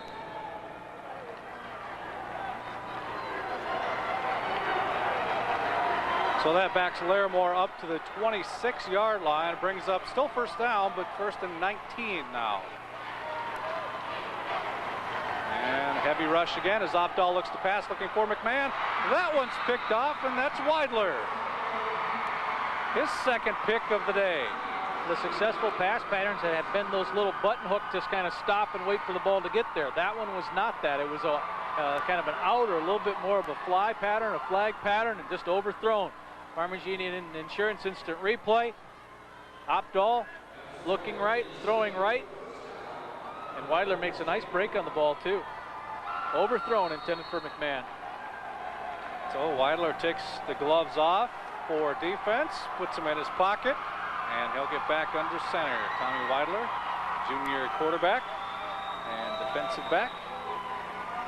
Keeps it himself. And gets across the 10, but not much more than that. You know, you get that deep into your opponent's, end of the field, and you turn the ball over and don't have an opportunity to score points in a situation like that. It's those types of drives that coaches is kind of demoralizing when you're that close. Yep. Gain of 1 on that play, just across the 10-yard line. Second down and 9. Inside 5 minutes to go, third quarter. Fake handoff. Gelstead with the call. He pulls his way through a couple of tacklers and gets close to the 20, down to the 18. Yeah, Brandon Hyder made the tackle, but he made it while he was falling backwards, and when he ends up on your back, it's like, well, I got you down, but you gained some yards on you.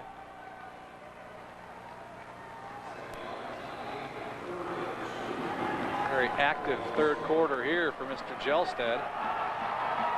That brings down a big third down and 2 for the Aggies. Kittleson in motion, he gets the call. He gets the first down across the 20 to the 22. Stop the clock to move the chains.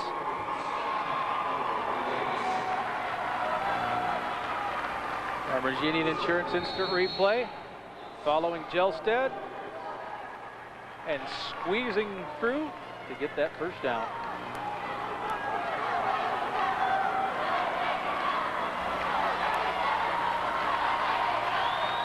First down and 10, the 22. That's Kittleson again with the call. And a nice bit of running by Kittleson as he gets almost to the first down marker again. To the 32, and may have to take a look at this one. Well, I think Hyder actually made the right read, but just didn't quite get the tackle. He was the guy that was in the hole, and I believe he was the guy that Kittleson first met. We'll take a look again. Watch for number 34, stepping up. Yep, he tried to wrap up, but on the Farmers Union Insurance instant replay, we see that he couldn't bring him down all by himself, and it's tough to do. And Mr. Kittleson has the ball. In the playoffs, Kittleson's been pretty strong. He had 132 yards against Williams County in that game played in Tioga, and then 129 against Stanley Powers Lake. And you see the distance there, maybe a foot shy of a first down. About that much.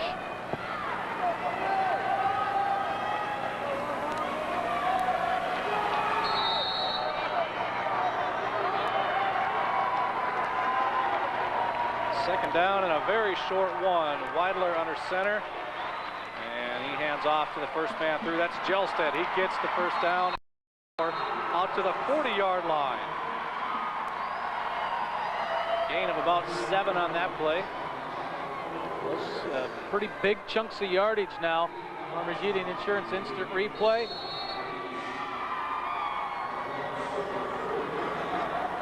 And 7-8 yards a carry. Coach's dream. Well, and Gelstead averages more than 6, Kittleson more than 7. So they are certainly used to picking it up in chunks. First and 10, just short of the 40-yard line. Kittleson the handoff, and he'll actually lose a couple on that play.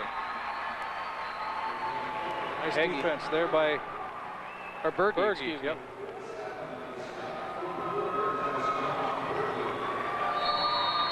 Josh Berge, senior linebacker. Second on the team in tackles to his fellow linebacker, Mr. Hyder. Well, the 5-2 setup, though, is designed for the linebackers to make a ton of tackles. Second and 12. That's Henke in motion. Kittleson, the handoff, and gets back to about the original line of scrimmage. A gain of only about 2. Almost an unbalanced line on that particular instance with only 2 guys to the right of the center. Velva-Sawyer showed action near side, but tried to get Kittleson back to where the majority of the blockers were on the offensive line, but it didn't work. Larimore was able to close that play down.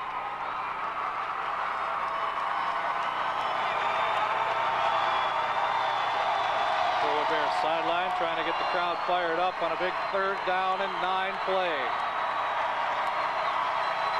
Weidler fakes the handoff. He'll keep it on the option of naked bootleg, and he gets taken down. I don't think any gain on that play. That's going to bring up 4th down. Buddy Shaley's been starting at that position since his freshman year, and he was not fooled. Excellent player, 240-pounder, defensive end. If you can't sell it to the defensive end, then the play didn't work. Yep. Because what you're trying to do is have Shaley in this instance think the play is going the other way and kind of giving up or pursuing it, not staying home. Morey in punt formation. Kelly deep to receive, and they kick it away from him, and he'll let it bounce. Good kick. It will settle.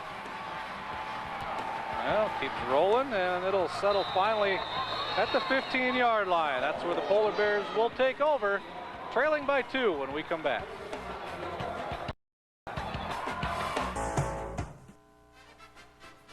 In small towns around Minot, in towns like Rugby, Kenmare, Harvey, and Stanley, there's a lot of good news you may never hear about.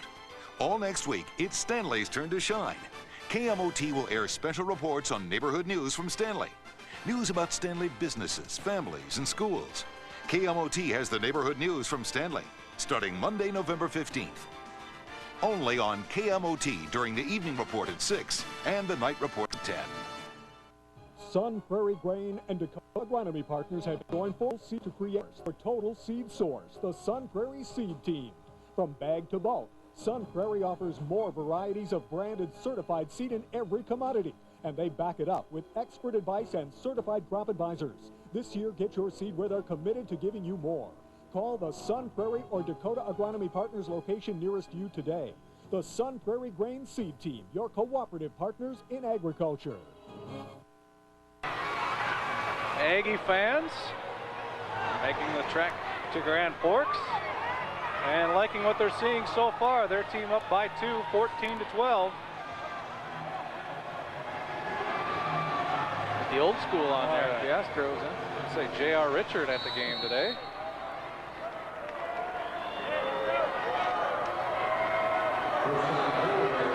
.49 seconds to go in quarter number 3. We're hanging at the same score we had at halftime.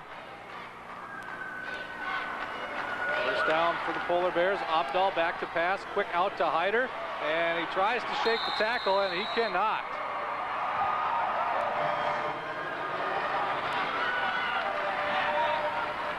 I'd like to be able to. Oh, that's Blake Henke. Yep. Tackle for a big loss. Backs him up about 6 or 7 yards. All right, just good defensive plays on both sides of the ball today.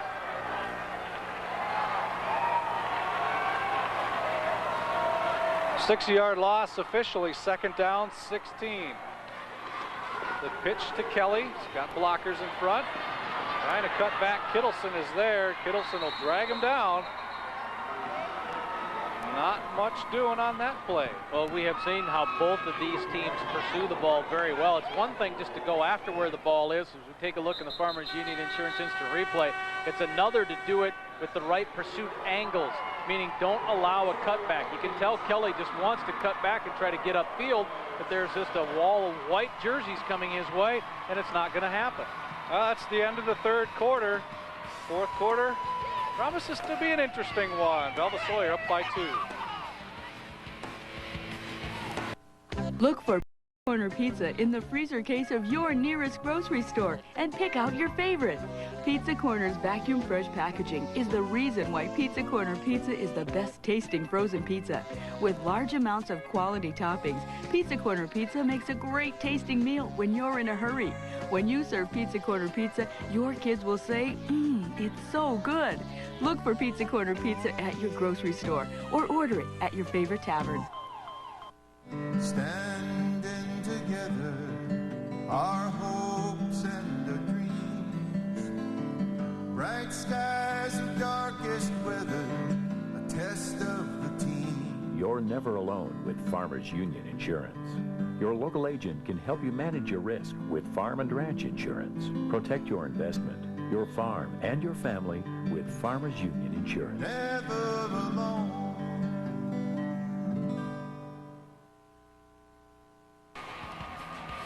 And just a reminder, Lee and I will be selecting the North Dakota Dairy Farmers Player of the Game at the conclusion of this contest. And it's safe to say that that player has not been named as of yet. You know, if this football game was kind of like a boxing match, we'd say that the two fighters maybe took a breather and just jabbed for the middle rounds.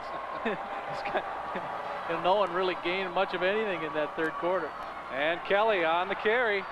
Gets up to the 20, across the 20-yard line on third down and 15, but needed to get across the 25, so that'll bring up a fourth down in a punting situation. So the Aggies hold and figure to get pretty good field position after this kick. McMahon back in punt formation.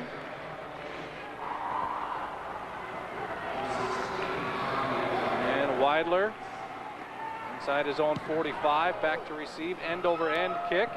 Weidler will let that bounce, and that stays right about at midfield. So the Aggies do have pretty good field position right on the midfield stripe. End-over-end, sometimes just hop forward and keep on rolling. That one just straight up like in a pitching wedge. Not my pitching wedge. Yours don't stop like that? Nope. How come? Oh, mine go backwards. Oh, okay. So right at midfield, Velva-Sawyer taking over. Decent field position. Weidler looking for a hole. Jumps over a tackler and gets a hard-fought 5 yards on that play. Pretty exciting 5-yard carry right there. Play designed just to follow Jelstead, I think. Right back up the middle. Insurance Instant Replay, trying to follow number 30. Oh, that's closed. Oh, that's closed. I'll hop. Just keep bouncing it outside. Get as much as I can. Hop over Hager. Nice run by number 16, Tommy Weidler. He had to do a lot of things to gain 5 yards on that one. Second down and 5.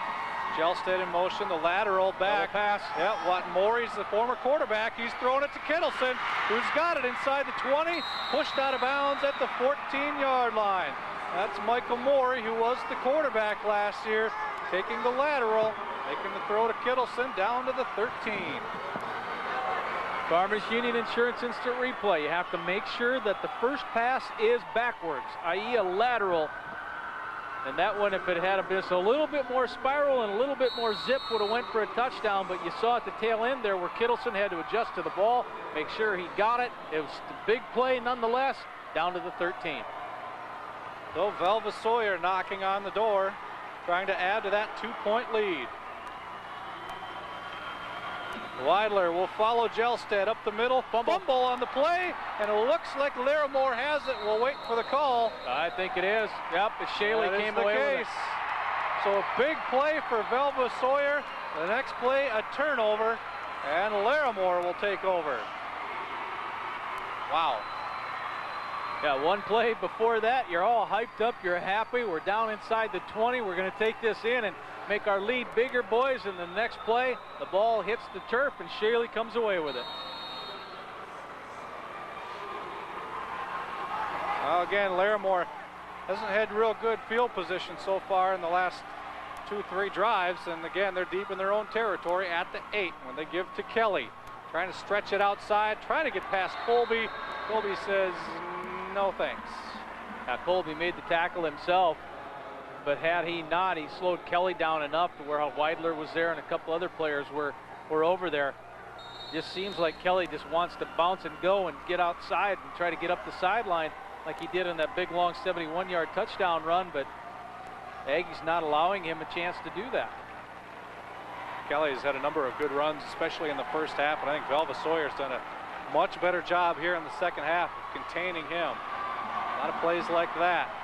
1 yard officially gained on that play. Opdahl looking deep for this one. Hager, he's got him wide open. That's a touchdown if he throws it about 2 yards shorter than that. Opdahl in the end zone with his head down. He knew he had 6 on that play. That's the deep threat right there for the Polar Bears. Farmers Union Insurance Instant Replay. It's the type of pattern that takes a while to get set up because it's an out and up. First of all, Hager has to run like a 10, 12, 15-yard out pattern, and then once he gets the cornerback to commit to the out, then you bust it up the field. So it's a pattern that takes a while to develop, and it took just a little bit too long for it to be a completion. Big third down coming up here for Larimore. Need to get to the 24 for a first down. Opdahl looking to pass again. That one overthrown again. Looking for McMahon on that play. And the Polar Bears forced to punt. That might have been one of the situations where it's just a read, maybe a read for McMahon, and then he's got to decide whether I want to take this inside or outside. And then Opdahl, the quarterback, has to make sure that he's reading the same thing that McMahon is, and obviously they didn't because McMahon went inside, the pass play went outside.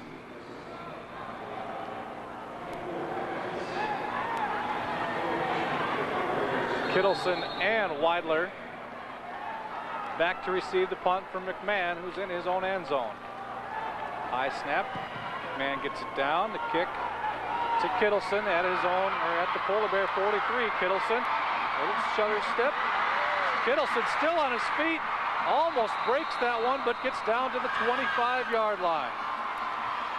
Nice punt return for Kittleson. Came about a shoestring tackle away from breaking that one. Well, this is a nice combination on the Farmers Union Insurance Instant Replay combination of both finesse and power and the kick return. There's a little finesse with the side step. Here comes another little step through, and there's power running right through two big guys. That's Shemp and Shaley you ran through, and then finally being hauled down there by Mike Berry. Good field position again for the Aggies.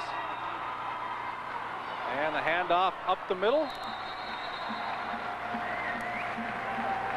And a nice gain on that play. That was Gelstead. Gelstead, yep.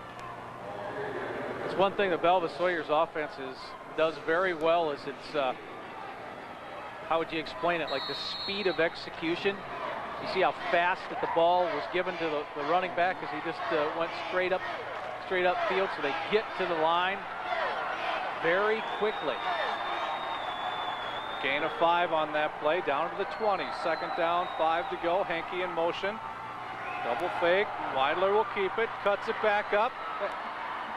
And he gets stood up right at the 15 where the first down marker is at.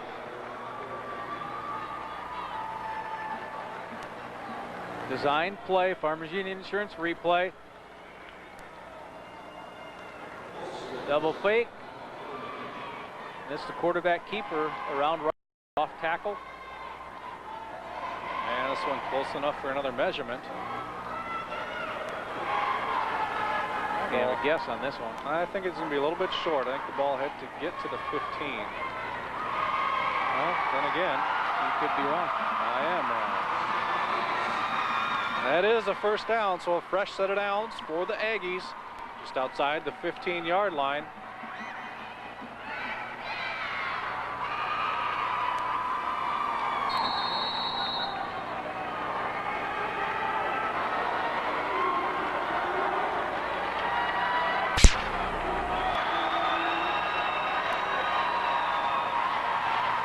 Weidler will hand off. Jelstead, the first guy through.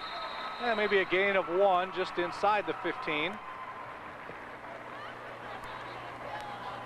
In those rematch games against Williams County and Stanley Powers Lake, Jelstead did not get a whole lot of opportunities to carry the ball because those two teams again took that fullback dive away. He's been much more active carrying the ball in this contest.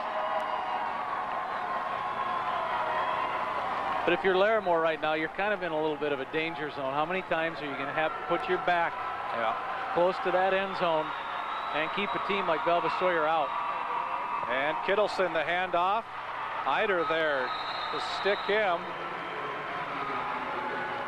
And not much room there, not much of a gain on that play. Linebacker's job is to come up and fill the hole, make the read, make the tackle. Brandon Heider leads this team in tackles, and he showed us the reason why on that play. Made the read, reacted, nice solid tackle. Well, here we go, big third down for both teams. Third down and 9.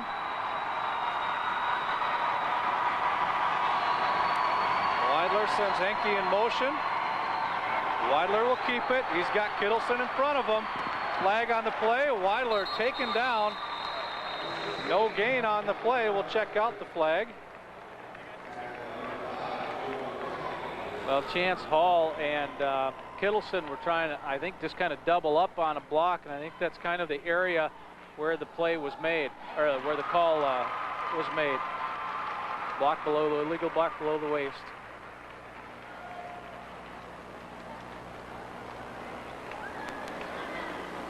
And decision time here for Larimore.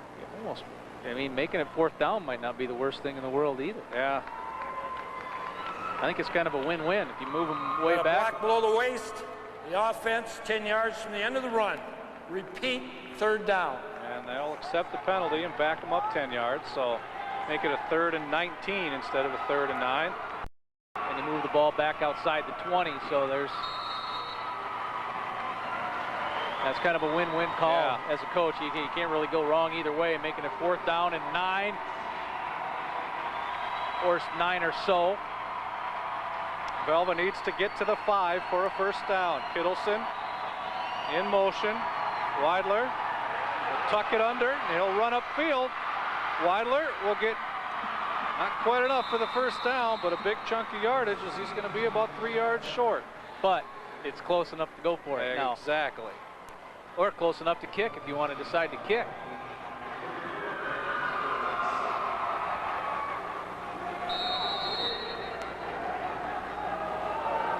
Go for it. Farmers Union Insurance Instant Replay. We've seen Weidler be successful on this quarterback keeper. In fact, he scored a touchdown on a run like that from 26 yards out in the first half.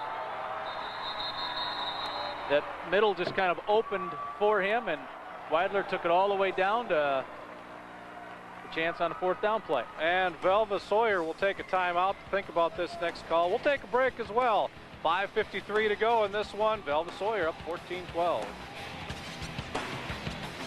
Cash in on free carpet at the Carpet Garage. Now through November 20th, for every 3 square feet of Shaw carpet you buy, get one absolutely free when you buy an equal amount of pad. When it comes to fashion, Shaw Flooring adds style and beauty to any room. And the Carpet Garage has it in stock so you can take it home the very same day. Free Shaw carpet, only at the Carpet Garage, 1500 20th Avenue Southwest in Minot. The Carpet Garage, it's a carpet supermarket.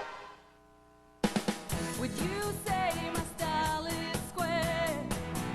I think it's the best around. Dakota Square and Pepsi present the magical Day of Giving, Saturday, November 20th. Get your Day of Giving button from Dakota Square or local nonprofit organizations and save at participating stores. The spirit of giving at Dakota Square. Dakota Square.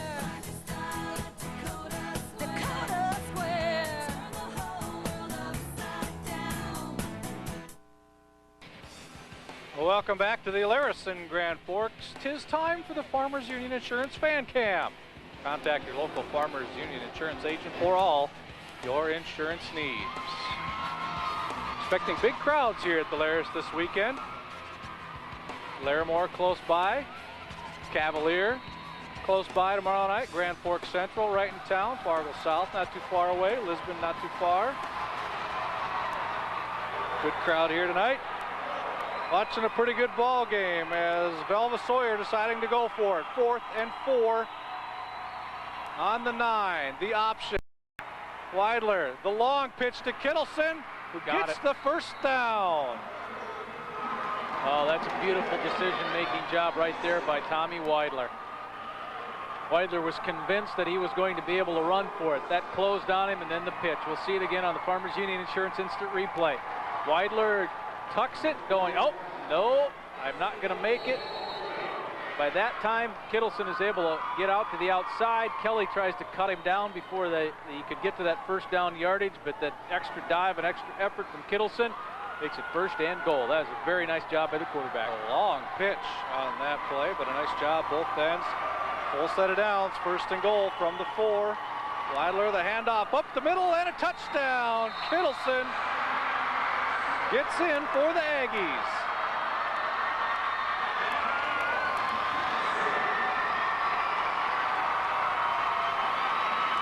Well, that's how important the 4th down play was. Gives you an opportunity to score a touchdown. Kittleson he might be dragging a little bit right now, but he is all pumped up because of that score. His first touchdown today. Farmers Union Insurance Instant Replay following Gelstead. Thank you, Mr. Fullback, for getting us into the end zone. Also, I believe that's Barry that made a very nice block, or excuse me, Blake Hankey, 65, who made a very nice block there. Big extra point try right here is good, and that makes it a 2-possession game. A 9-point lead now is Velva-Sawyer up 21-12. Not time left either. Nope. Here we get another chance to look at it and see it again. There you see Hankey, 65. Guard leading the way through there, also with Gelstead. There is a place where minds open wider, discoveries abound, individuals thrive, and ideas flourish. North Dakota State University is in a whole new league. More students than ever choose from more academics than ever. New facilities enhance living and learning. Recognized as one of the top research universities in the country, NDSU, educating life's players.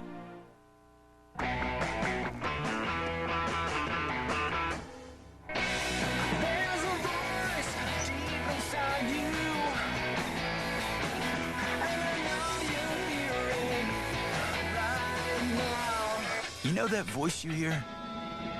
Yeah, we hear it too. Shields, we're with you.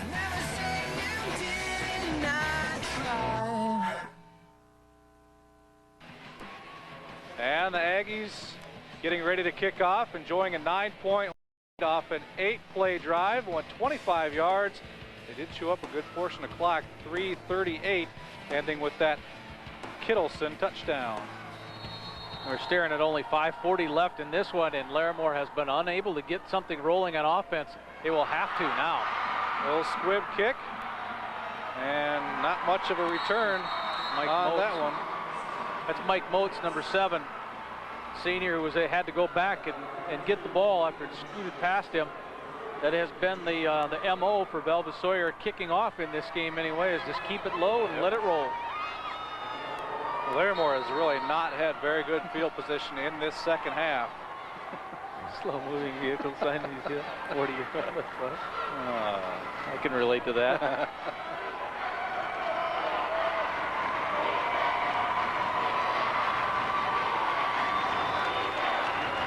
Opdahl under center.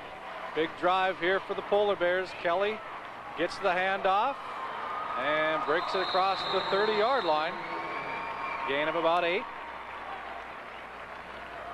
But again, time becoming a factor now. Farmers Union Insurance instant replay. The man who had a shot at him first was Brendan Weidler, and then in the backfield, and then Kelly was able to scoot up and get about 8 yards on that straight ahead play.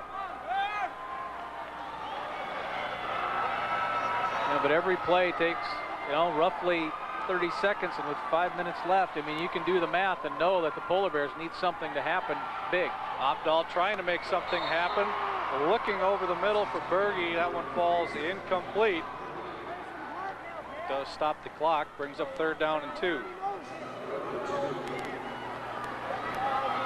Right now, okay, 3rd down, 2. The Farmers doing the math. Yeah, Farmers. 30 seconds to play.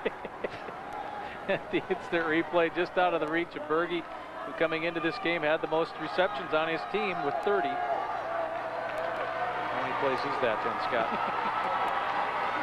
Well, the clock is stopped now, so it throws it all off. It's different than what I had calculated already.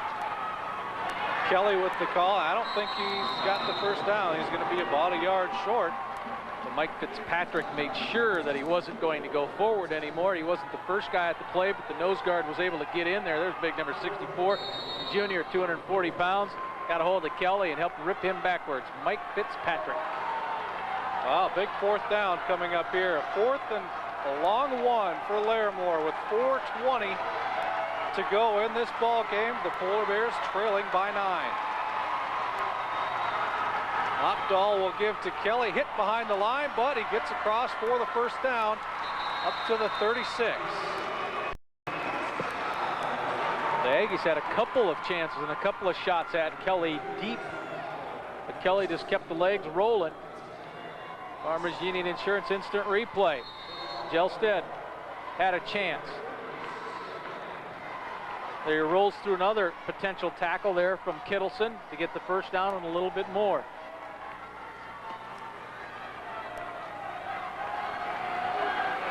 First down and 10 at their own 36, inside of 4 minutes to go. Opdahl back to pass, gets a lot of pressure, and he floats that one up for Kelly. I think Weidler got a hand on the arm. That pass just didn't seem like it had much purpose because it floated out of there. Opdahl, I don't think, was able to follow through at all and was unable to get it on target as he runs over to the near side to get the next play. Farmers Union Insurance instant replay. Let's see if number 60, Weidler, had an effect on it. Yes, indeed. I think he did. Good eye, Lee, from high above the Alaris. The clock stops on the incompletion. 2nd down and 10. More pressure. And again, Opdahl been overthrowing his receivers a lot this evening. I don't think that pattern was intended to be an out. McMahon went and made the stop. That was been probably the most effective pass play. Just try to hook up in that soft area, and it floated outside, and McMahon was unable to make an adjustment on it.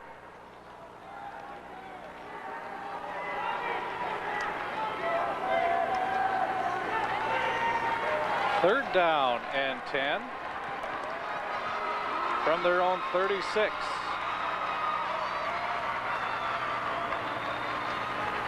Opdahl back to pass again, a little pump fake, looking Over the middle for Berge, or off to the near side for Berge, and he makes the catch across midfield. A first down to the 44. Kittleson's looking at Weidler, and they're both have kind of palms up, like what happened on that one. Farmers Union Insurance instant replay. What happened was a very nice pitch and catch. It's a perfect pass coming right at you. Berge was able to corral it. Kittleson couldn't get there in time, and it's a first down. Polar Bears quickly to the line. 1st and 10. Pump fake by Opdahl. Over the middle. He's got his man again. That's Berge, shy of a first down, but a gain of about 8. Well, a couple of options, I think, for Opdahl on that particular play. It was a stop-and-go pattern run by Hager on the far side.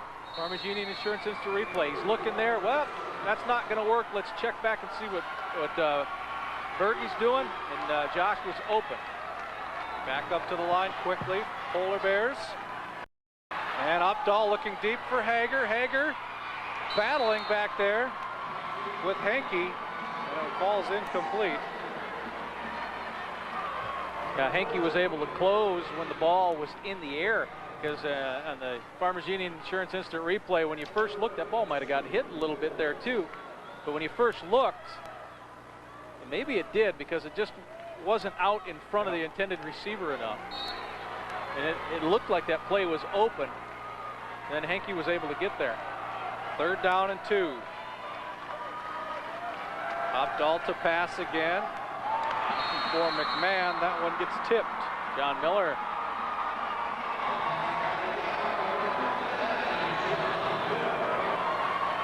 Another look. Watch number 59. This will be perfect to see Miller just put the paw up and take care of that one.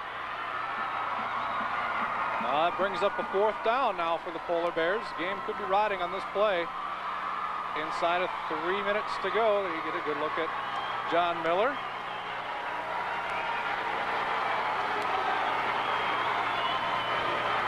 Fourth and 2. Opdahl to pass again.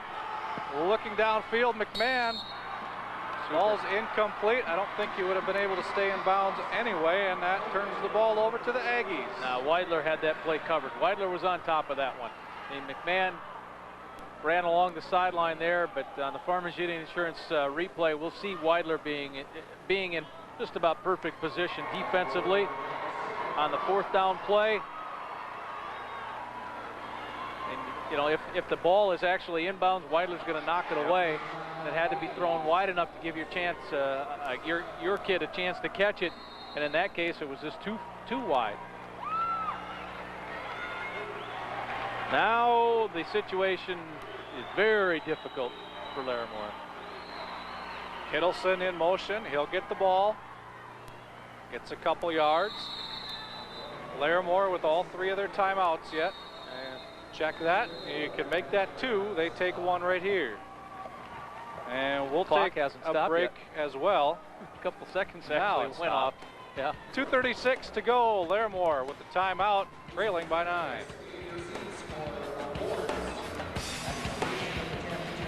Cash in on free carpet at the Carpet Garage. Now through November 20th, for every 3 square feet of Shaw carpet you buy, get 1 absolutely free when you buy an equal amount of pad. When it comes to fashion, Shaw flooring adds style and beauty to any room. And the Carpet Garage has it in stock so you can take it home the very same day. Free Shaw carpet, only at the Carpet Garage, 1500 20th Avenue Southwest in Minot. The Carpet Garage. It's a carpet supermarket. Strong hands to guide you, city or farm. You're never alone with Farmers Union Insurance. Your local agent can help you customize your coverage. And when you insure your home and auto together, receive a package discount from Farmers Union Insurance. Safe in the feeling, you're never alone. You're never alone with Farmers Union Insurance. Way Weidler keeping it on this play, trying to tuck it under, does a good job of staying in bounds. It's pretty close to the 1st down marker. I think he got it too. That extra surge at the end, he crossed the 45 and then kind of lunged forward, stayed in, and got the 1st down. You know, Coach said that one of the things for Weidler as a quarterback this year, the game kind of slowed down for him, which just means that a little bit easier to make your reads. You're more comfortable in the offense, more comfortable with the things that the quarterback needs to do to be successful. So it's kind of that same way of saying how a batter in baseball will say, the ball looks big, the game slows down for him. It all becomes a little bit easier. And Larimore takes its second timeout. Only one left. Timeouts don't do much good as long as Velva-Sawyer keeps making first downs.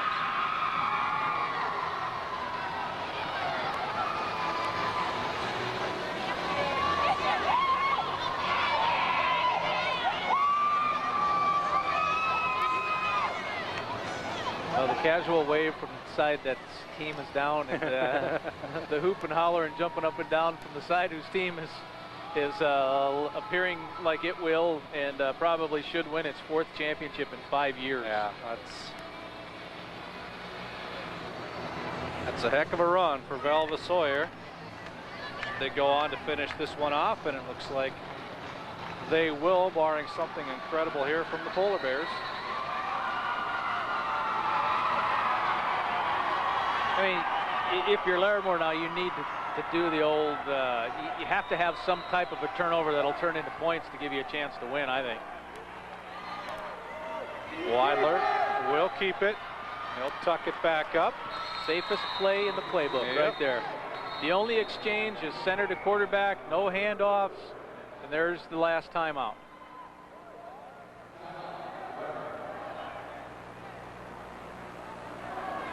Gain of about 1. Maybe 2 on that play. We'll call it 2. Brings it to second down and 8. So down to 2:05 to go in this one. Another first down. Could do it.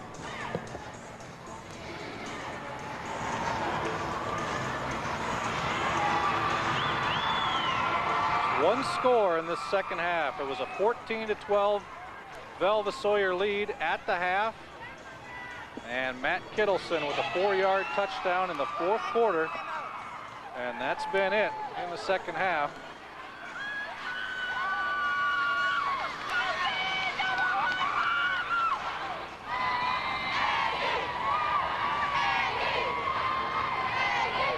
And even though there has been only that one touchdown, Larimore's played defense a lot in this second half.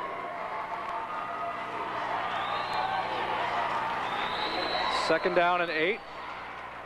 Weidler, same play, just to the other side. And he'll get across midfield down to the 46-yard line, but Larimore cannot stop the clock. And it ticks inside of 2 minutes. So by snap time, it'll be down to 125 or so. Yep.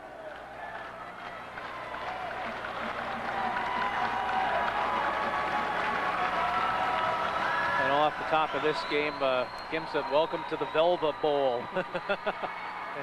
It has been the case. And Weidler again looking to cut it back up. And it looks like he will have a first down.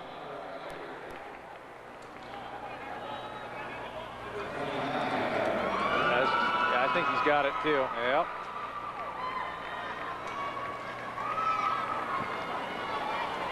Will they measure? They will.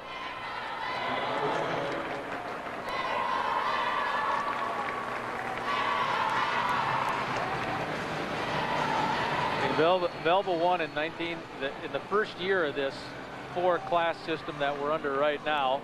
Won the championship, then Harvey, then Stanley, then Velva-Sawyer, Sawyer, Stanley Powers Lake, Velva-Sawyer last year. The Aggies will win it again this year. They have a lot of those.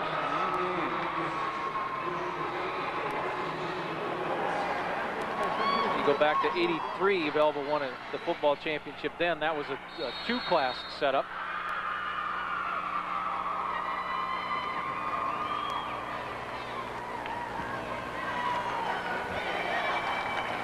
And really all Velva has to do is take a knee a couple times, and this one will be over.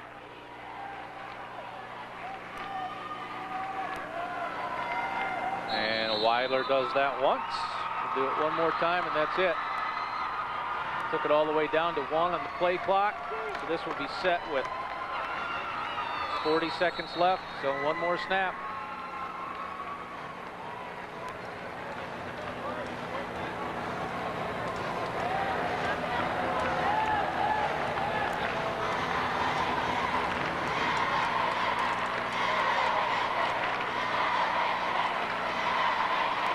Be a pretty sweet run through the playoffs too, though. The teams that the Aggies had to beat to get back in this position to win it all.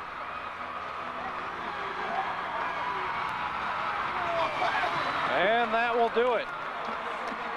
Congratulations, Velva-Sawyer, back-to-back state champions, their 4th in 5 years.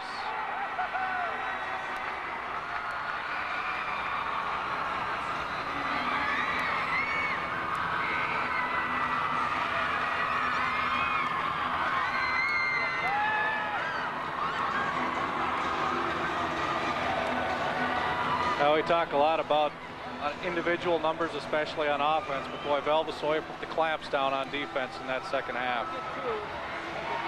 Yeah, Kelly had the 2 touchdown runs, broke the big one. I mean, even that, you know, what was the stats halftime, 100 and some yards rushing for Larimore, 71 on that one play. So even in the first half, when they gave up a couple of touchdowns, the defense wasn't all that bad. And there was just never really a sense that unless, you know, Kelly had another long run, that Larimore was going to be able to establish a scoring drive in the second half.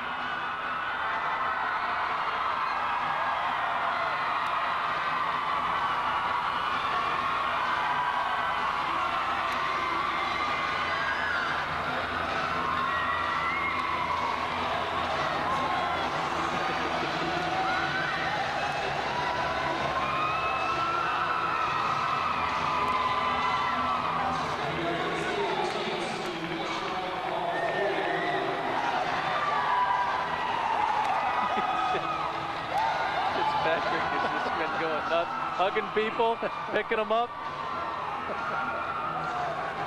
Yep, enjoy it, Mike. Or excuse me, Mark.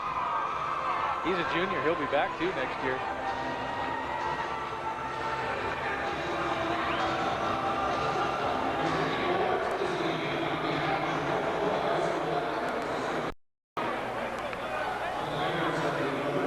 All right, let's go down to the field. Kim Fundingsland. Go ahead, Kim. Well, I'm with a couple of very happy football players right now. First off, Matt Kittleson. This was a tough one, but it's also pretty rewarding, huh? Yeah, our line was outnumbered, oh geez. Well outnumbered. Huh? Yeah, but we just came after and we kept on hitting them and just kept on after them. We can't ask any more from our linemen. I grabbed both you and Jelstead here because you guys have played a lot together. A couple of 200-pound bookends got the job done, huh? Yeah, it always helps when you play with each other your freshman year and on. You just get the chemistry up with each other. All right, congratulations, Matt. Thank you. Bring over here to Paul Jelstead. You led some blocks for that guy today, and he led some for you, huh? Oh, yeah. We switch off and on. Our line did a hell of a job today, and our defense stood up. We had our backs to the wall. We made plays. We had a hell of a game today. I was going to say, you guys do get the job done on offense, but a pair of 200-pound linebackers in high school football play like you guys, that's something pretty special. That's good teammate. Yeah, Kittleson and I have been playing since we were little kids. We know what we're doing and what they're doing. All right, Paul, congratulations. Another state championship. All right, guys. Freshman year, 3 titles. All right, looks like Pete Byrne is ready down there. Pete? Thanks, guys. We're on the Larimore sideline. I've got Joel Kelly here. And Joel, so successful you guys were in the first half moving the ball. What happened in the second half? I think they made some good adjustments on the outside. They just were prepared for us. I don't know, they just knew everything we were going to run. They were the team to beat all year. This team's won titles year after year after year. Can you take any satisfaction from playing them so tough? Yeah, well, we kind of wanted to get the big one, but not everything falls your way. I mean, we knew they were going to be tough. We knew they were defending state champions. It just came up short. And how about yourself? You had a great game. Yeah, the guys blocked really well for me. They've been blocking all year. I just like playing with these guys. I'd be behind them any day. All right, well, thanks a lot. We enjoyed watching you. You had a great season. Guys? All right, thanks very much, Pete. Let's go back down to the field. The presentation of the individual and team awards. Ryan Nastasi. 29, Adam Hoyme. 34, Brandon Hyder. 36, Brandon Bombach. 44, Brett Johnson. 46, Tommy Post. 47, Josh Berge. 50, Jeff Payne. 55, Chris Berry. 58, Mike Berry. 59, John Rudolph. 62, Scott Suker. 63, Justin Larson. 64, Chris Teichel. 65, Rob Ryan. 66, Jason Catternay. 68, Bryce Beam. 69, Paul Bakke. 70, Tim Schemp. 71, Kyle Beck. 72, Danny Sullivan. 74, Kevin Huntley. 76, Joey Hayes. 77, Randy Shaley. 78, Matt Quinn. 79, James Sletton. 81, Dylan McMahon. 83, Zeke Abel. 86, Jim Osborne. 87, J.J. Erickson. 88, Matt Benson. And number 94, Dominic Kapp.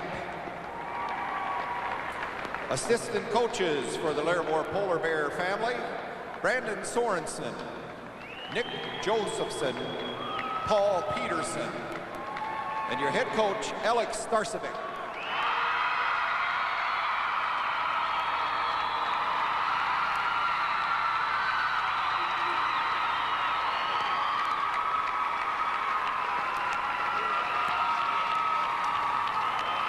And now the individual awards for your 11-man Class A state champion, Velva-Sawyer Aggies.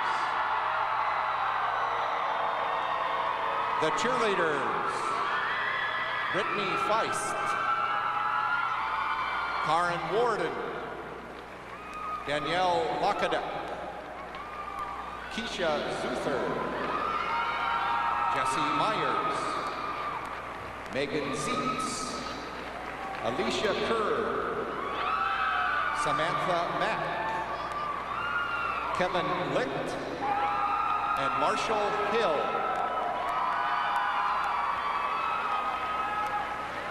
And now the players. Number 10, Michael Morey. 12, Wade Loftness. 14, Eric Henke. 16, Tommy Weidler. 20, Curtis Roll. 21, Connor Colby. 22, Preston Bauer. 23, Justin Mack. 24, Matt Kittleson. 25, Lance Launger. 30, Paul Jelstedt. 32, Nathan Schweitzer. 33, John Kramer. 40, Alex Schmaltz. 42, Brian Knorr. 45, Eric Hagan. 48, Eric Schell. 52, Cody Sauter. 53, Kyle Licht. 54, Hayden Peterson. 56, Daniel Knutson. 58, Jared Zuther. 59, John Miller. 60, Brendan Weidler. 61, Ben Dukshire. 62, Chance Hall. 64, Mark Fitzpatrick. 65, Blake Henke. 68, Michael Mart. 70, Scott Klein. 72, Trevor Schweitzer. 76, Jake Flatten. 77, Robert Dukeshire.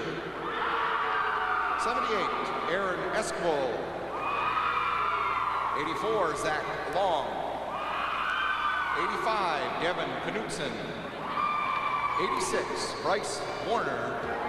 And number 87, Quinn Long.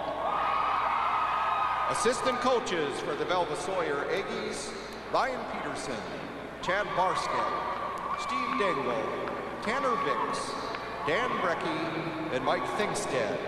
And the head coach, Larry Sandy.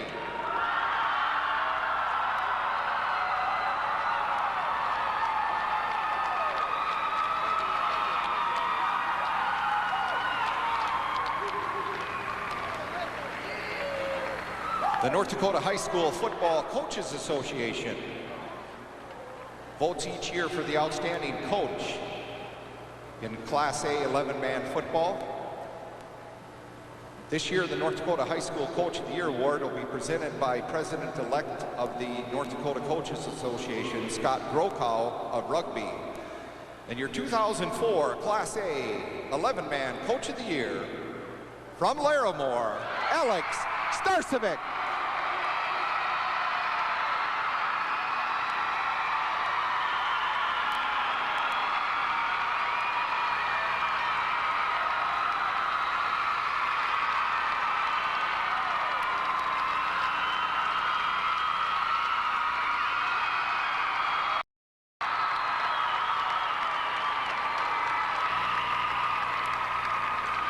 The North Dakota Class A 11-man football coaches have selected the following players as finalists for the Senior Football Athlete of the Year. We would like each player to come to the field to be recognized. Class A finalists, from Mayville, Portland, Clifford Galesburg, Jeremy Johnson. From Larimore, Joel Kelly.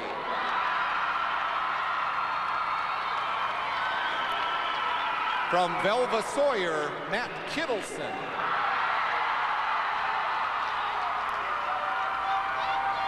And from Hettinger, Dusty Blime. And the Class A Senior Athlete of the Year, as selected by the state coaches, from Velva-Sawyer, Matt Kittleson.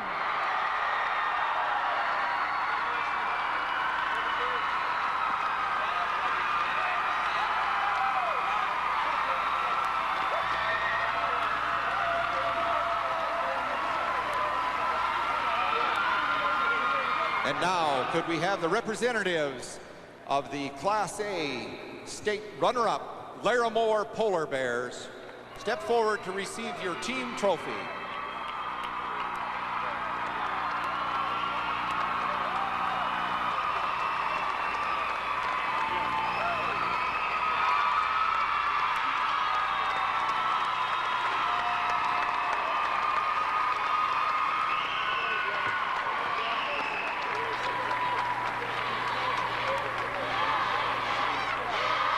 And now, could we have representatives from the defending state champion, Class A 11-man, Velva-Sawyer Aggies.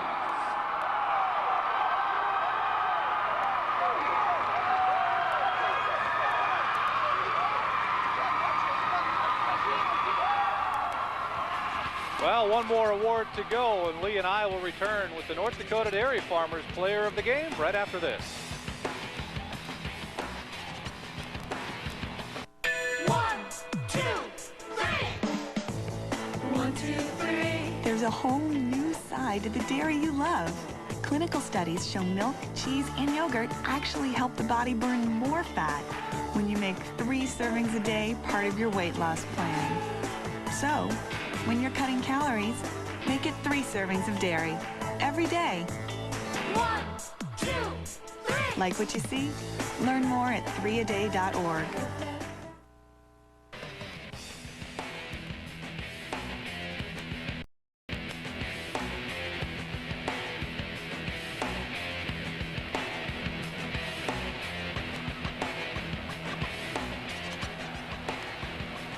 The North Dakota Dairy Farmers Player of the Game is Tommy Weidler. He'll receive a certificate and a donation to Velva-Sawyer on his behalf from your local dairy farmers. Well, Tommy Weidler just midway through the Hettinger game became the full-time starting quarterback, and Weidler, he made some nice plays. This was one of them today, a 26-yard touchdown run.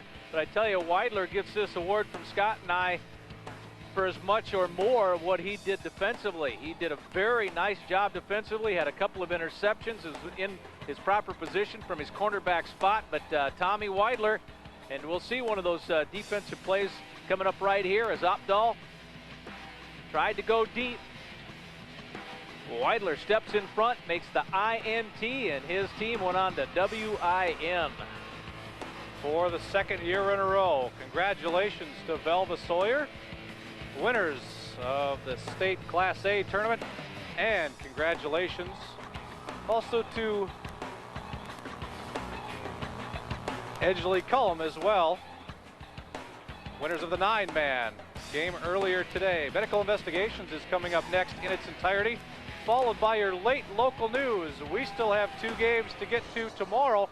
Make sure to join us right back here at 5 o'clock. Until then, have a good night, everyone.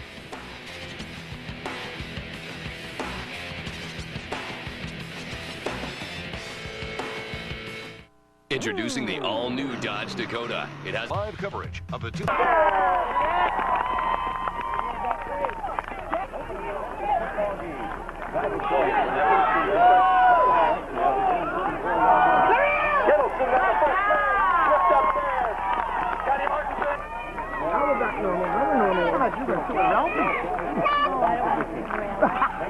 Eric Hinkie, number 14 on the carry.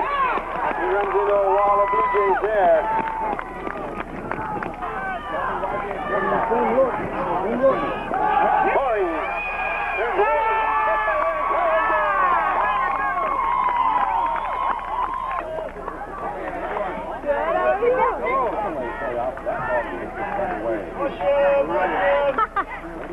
Michael Morey to punt for the Aggies. Hugh Nichols signals a fair catch. And the punt rolls down to the 17. Keller Loop on first down. The line inflating, he's hit immediately. See no gain on the play.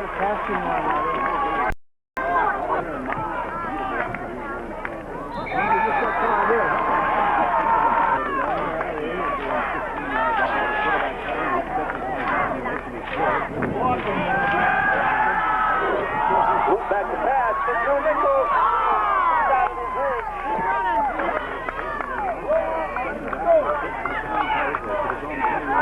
Lance Hollinger with his first carry.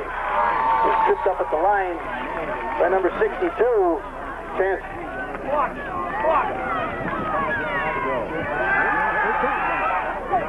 Kellen Loop puts the ball in.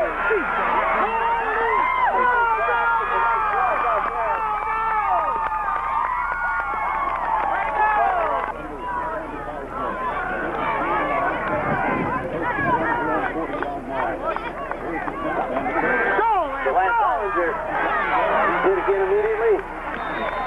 Number 65. Blake Hinkie and number 2.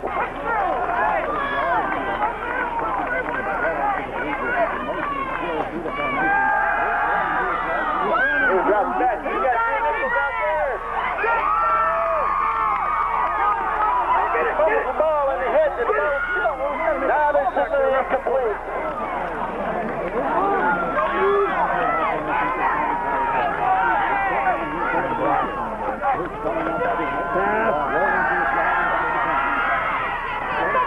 Side screen to Lance Hollinger. Stuffed out by Kittleson for the Aggies. Jake Brewster to punt.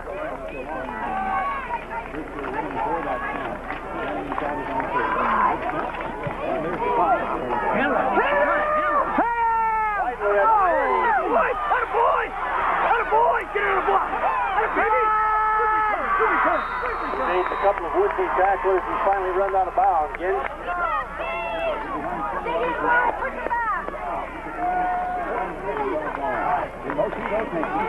Kittleson on the the trap. He gets there after a pickup of a couple.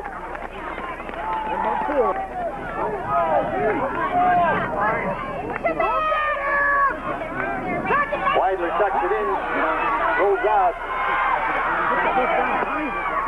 Brought down out there by Micah Johnson. Weidler on his quarterback. He tucks her in.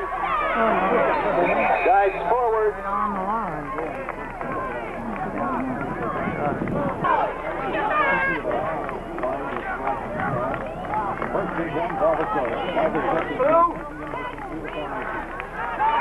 Weidler to Kittleson on the trap. Stopped by Lance Holland. Hit.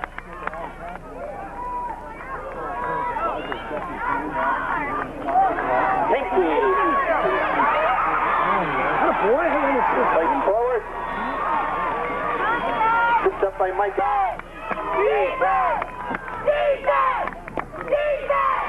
Weidler tucks it in.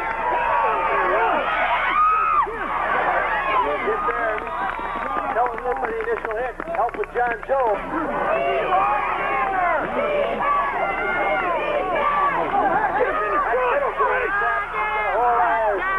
Built by Liney Cleveland.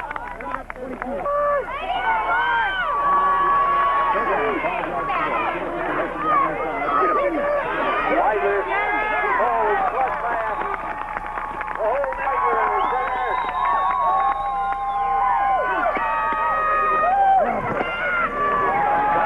Kittleson in the trap.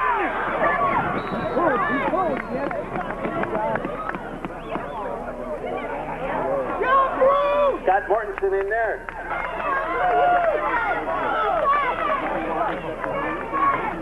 Pitch to Inky. High. Turned in by Michael Johnson. And John Job. Do it again. Weidler puts it in. He throws out his flat. He opens receiver number 21.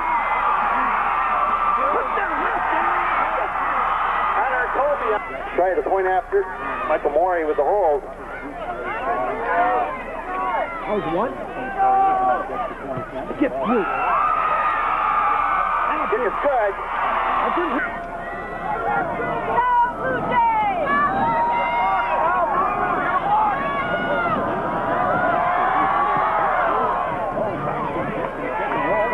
Slips the kick down and Dusty Fladeland covers it for the Blue Jays. There we go.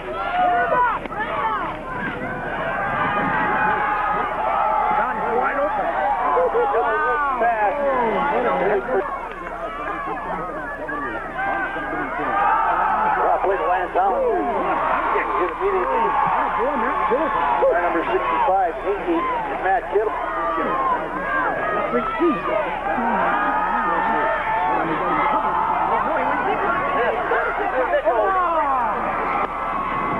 Knocked away. Fourth and 10.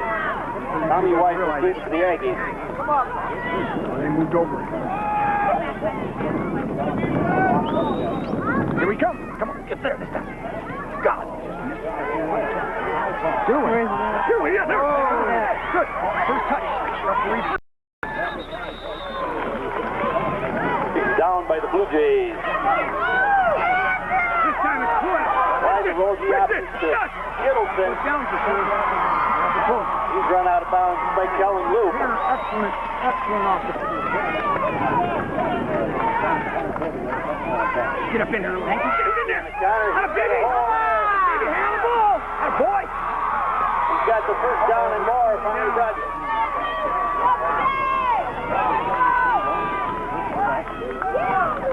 Get up in there. Paul Gelford on the carry up the middle. Hey, we're in 4-down territory. Inky on the carry. Left there by Kellen Lou. Lane Fleur on the... Kittleson on the reverse. Turn the wheels on. Turn it on. Give it to Ken now. Atta boy. Good job. Good job. That's a good call.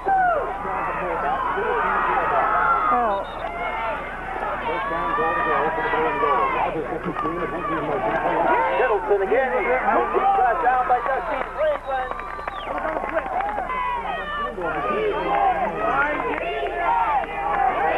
Tiger rolls. He pitches to Middleton. Middleton shot down by Langley Franklin in the open field. Nice tackle. Weidler calls his own number. The wall of defense there. He finally fights his way up. Yes, we got him. Now the signal is touchdown for the Aggies.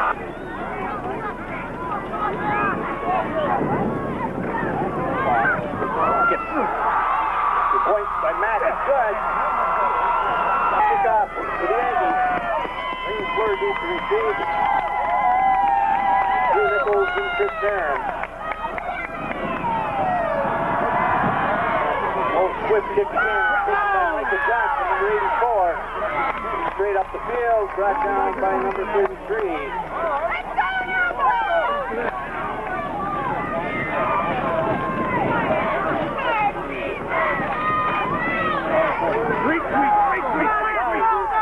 With the pitch. Great one.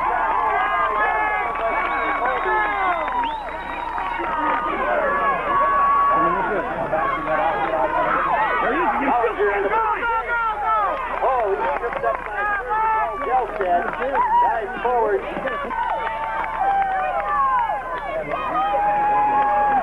Tiny Cleveland. He's led right at the line. Brendan did that. I got to play the other way now. Here it comes, here it comes. Go, Larry. He's up for a hole.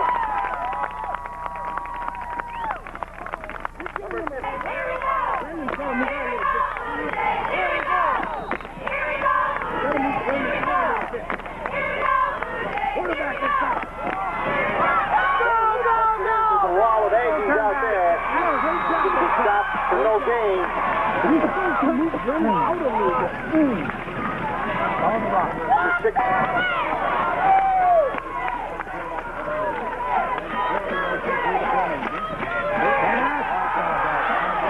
Back to pass.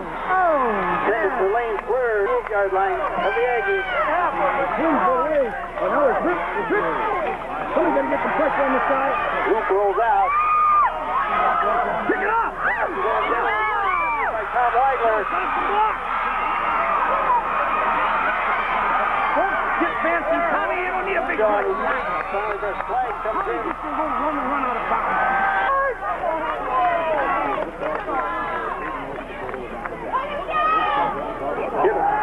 Weidler drops back. That's a flat. Nice play from Liney Cleveland.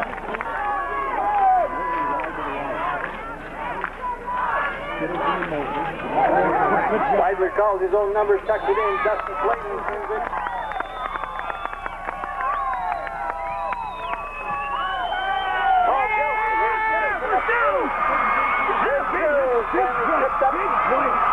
By Drew Nichols. Paul Gelstead on a power. Good job. We got 3, 4. About 3 or 4. Hey, they got stuff. They got stuff. Now they're fine. Hang on the ball. That's baby. Tripped up by Lance Hollinger, covered by Dusty Cleveland. No, they jumped back to the field. They jumped to the field. Come on! Weidler pitches it to Kittleson. He's turned in by Liney. Out of his tackle. Now Luke brings him down. Back, go!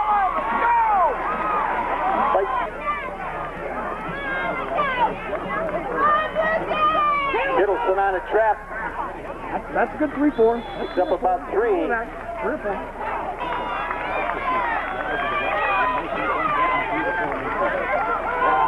Oh, nice call. Trap Nice call. Kittleson.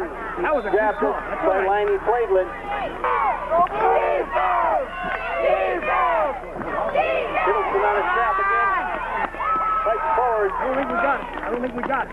But we're only about a half a yard short if we didn't. It's really close. About.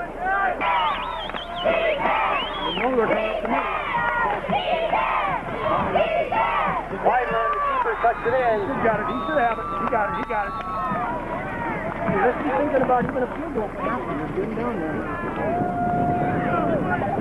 They're a 5 again. Hey, there he is. That's good. That's good one. Hey, turn it on. Turn it on, little Hanky. Turn it on. We're about the 7-yard line. We're about the 7-yard line. Turn it over. Turn it over. Wide open. Pass out in the flat to Colby. Yes, you got it. Got a touchdown. The touchdown. I do. 84 is the one that came, and he's standing at that linebacker. See what happens this time with him. Yep, this time there's a middle. 34 left in it.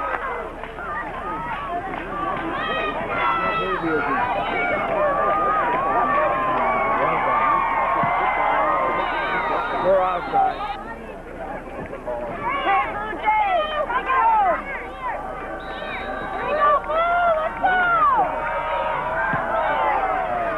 Yes, there, go get it now. Go get that thing, White. Good job. Now don't let him run it back. Oh, no. Atta, baby, good job. Down by the Aggies there at the 21-yard line, 10-yard return. Run.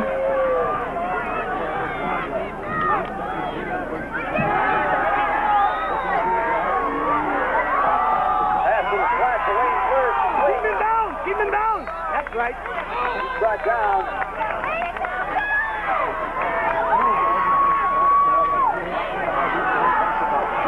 Gonna go for him. Pick it up, Maury. Tommy's got it. Yes, he's got it. Pass is intercepted by Tom Weidler. There we go. Weidler takes the move.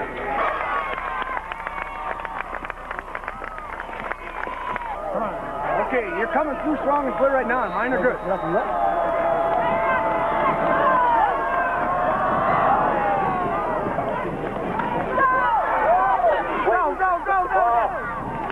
Up to about the 41-yard line. Tripped up by the kicker, Matt. Here it comes. We got it. Got it. Brought down by Anderson.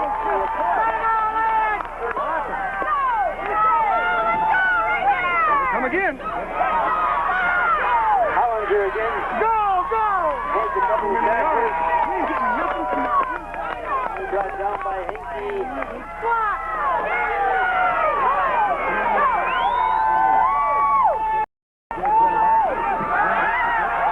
Takes the pitch to Hollinger.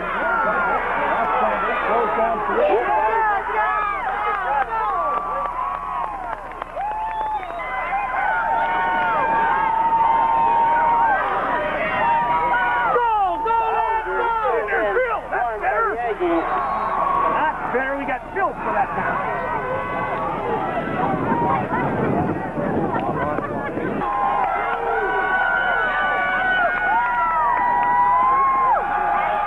There he is! He's there in the corner! Tackle him! Tackle him! Out of the pocket and fights forward to about the original line of scrimmage. Two ends wide open. Line is blocked!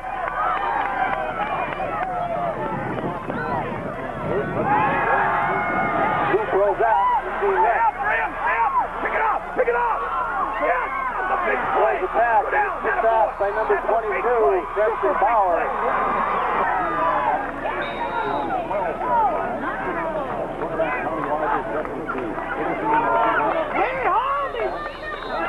Jelstead on the carry. Only got about 2.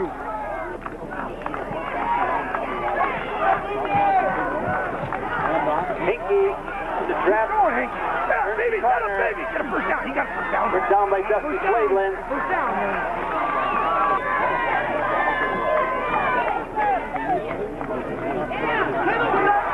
Dixon on the trap. First down by Landon Sladeland. Picked up about 11.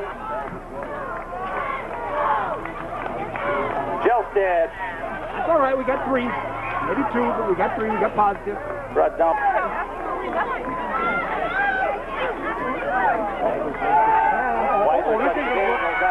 Hang on the ball, Tommy. They called the hold back here. Brought out of bounds by Kelly Luke. Called it on Kills, not the clock's not running. Trap to Kittleson. Hang on to the ball. Stood up by Dusty Flavin. Scott That clock Martin has had not it. ran since I said that. What the...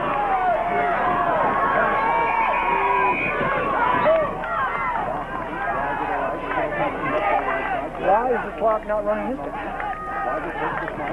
Kittleson on the trap.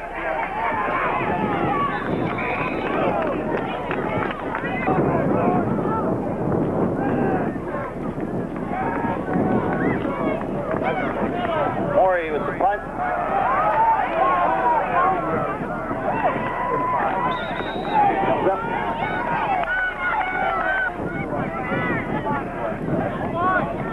Crap! Finally Flavin with a carry, breaks the tackle. Nice forward. Hank had him for, Hanky had him right in line. Brought down by Dupree. Comes down there. Here it comes. It's to Lance Hollinger. Cuts back, plays forward, and struck down. Number 64. Reverse it, look at Hollinger. Hey, what about a hole there? Good call, good hit down. Let him touch it.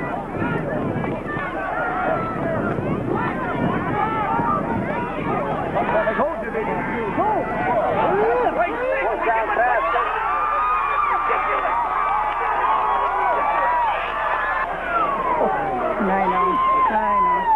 All I said was it was a good timeout. They didn't call it. Dave Romero tried to play after the whole thing.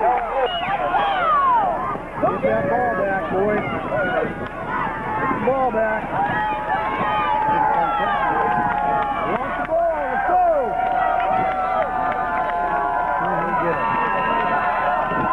Dave Romero with the kickoff. Goes down.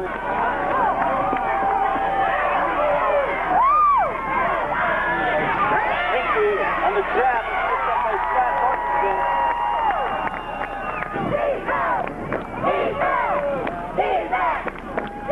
Wiley puts the ball in. Puts up. Flag comes in. Wiley's brought down by Dusty Flaitling.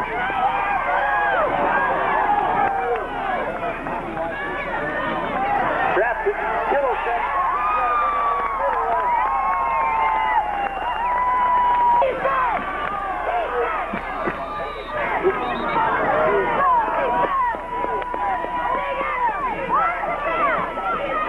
Weiler pitches it to Henke.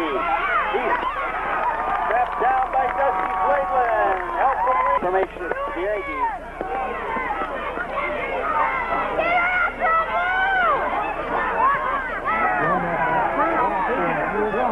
Drew Nichols at the 41.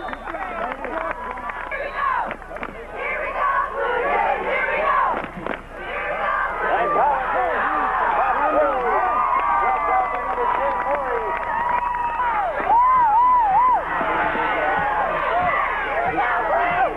Hollinger again. Set at the line. Fight forward for one, maybe two.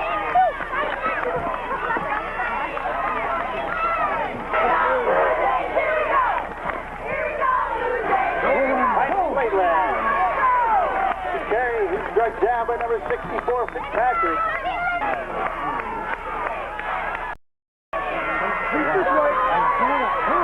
And Hollinger.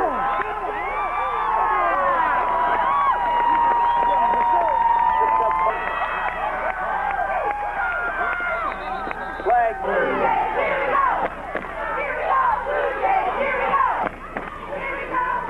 Quarterback! Helen Luke puts it in. Tackle comes forward. Struck down by number 2. Emotion.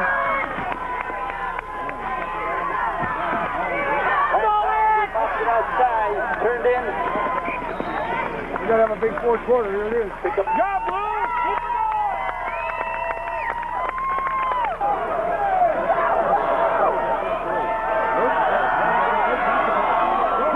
Keep it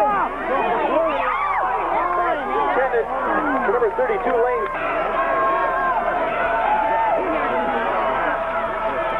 Lance Hollinger with the carry. That's a great stick. He's got it. You didn't get it.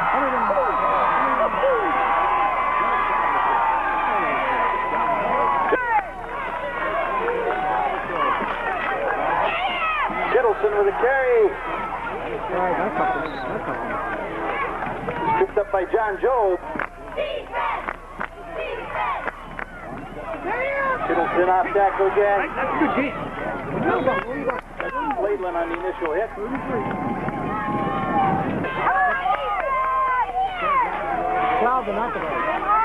Weidler keeps it, turns. You got a first down, you got to cross the line, and you did. Avoids the initial hit and then fights forward. Drew Nichols and Micah Johnson on the stop.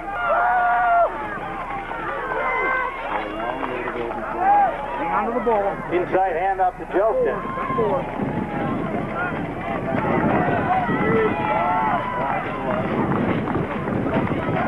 Pinky on track. Dusty Flayland drags him down. He's up to the 48-yard line.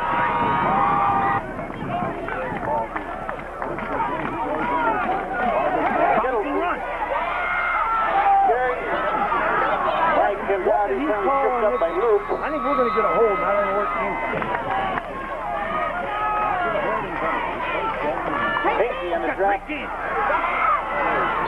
got all that turned back. He's got about 9 yards to go. Brought down by Dusty and Liney Flayland.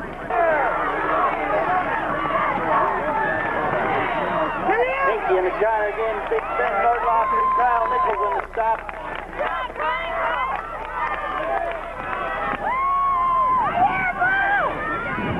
Wiser drops back the pass. Colby out of the flag. Knocked down by Kelly.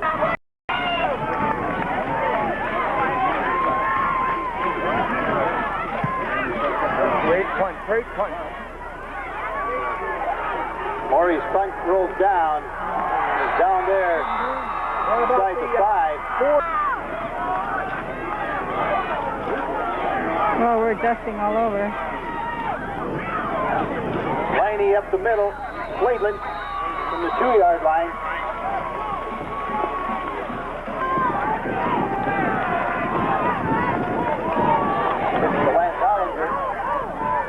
Good job there. Good job. That's returned by Maury.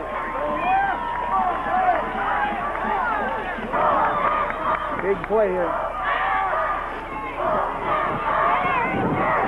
Good defense. 4th down.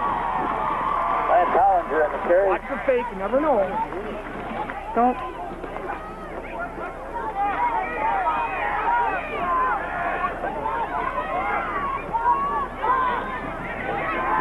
Let it go. Let it go. Get away. Where's it at? There we go. Good job. Punt comes out down at the... Weiler to Kittleson on the trap. That's a good job. Got 3.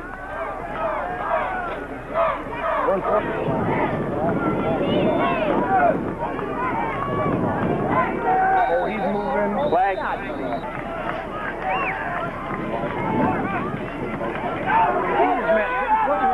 Weiler rolls out. He's brought down by Tony Luke. Here's a flag on the plate. Oh, Big D, the ball. Oh, move. That ball. Weiler's pass. For Kittleson. He's got it. Touchdown. Hey, what a nice job. Touchdown, Matt Kittleson. Weiler, the keeper, rolls out. And he's swarmed under the Aggies.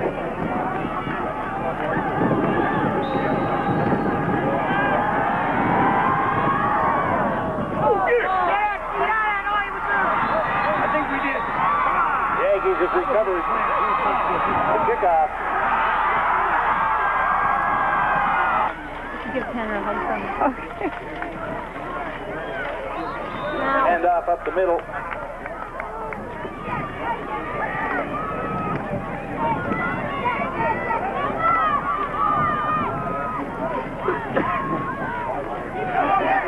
Widely keeps it.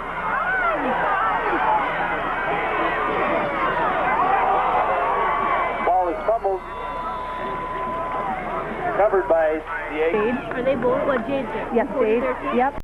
Cody usually. Is he playing yet? He usually is on. Pinky on the trap. Special teams? Yeah. Scott Martinson drags him down. J30.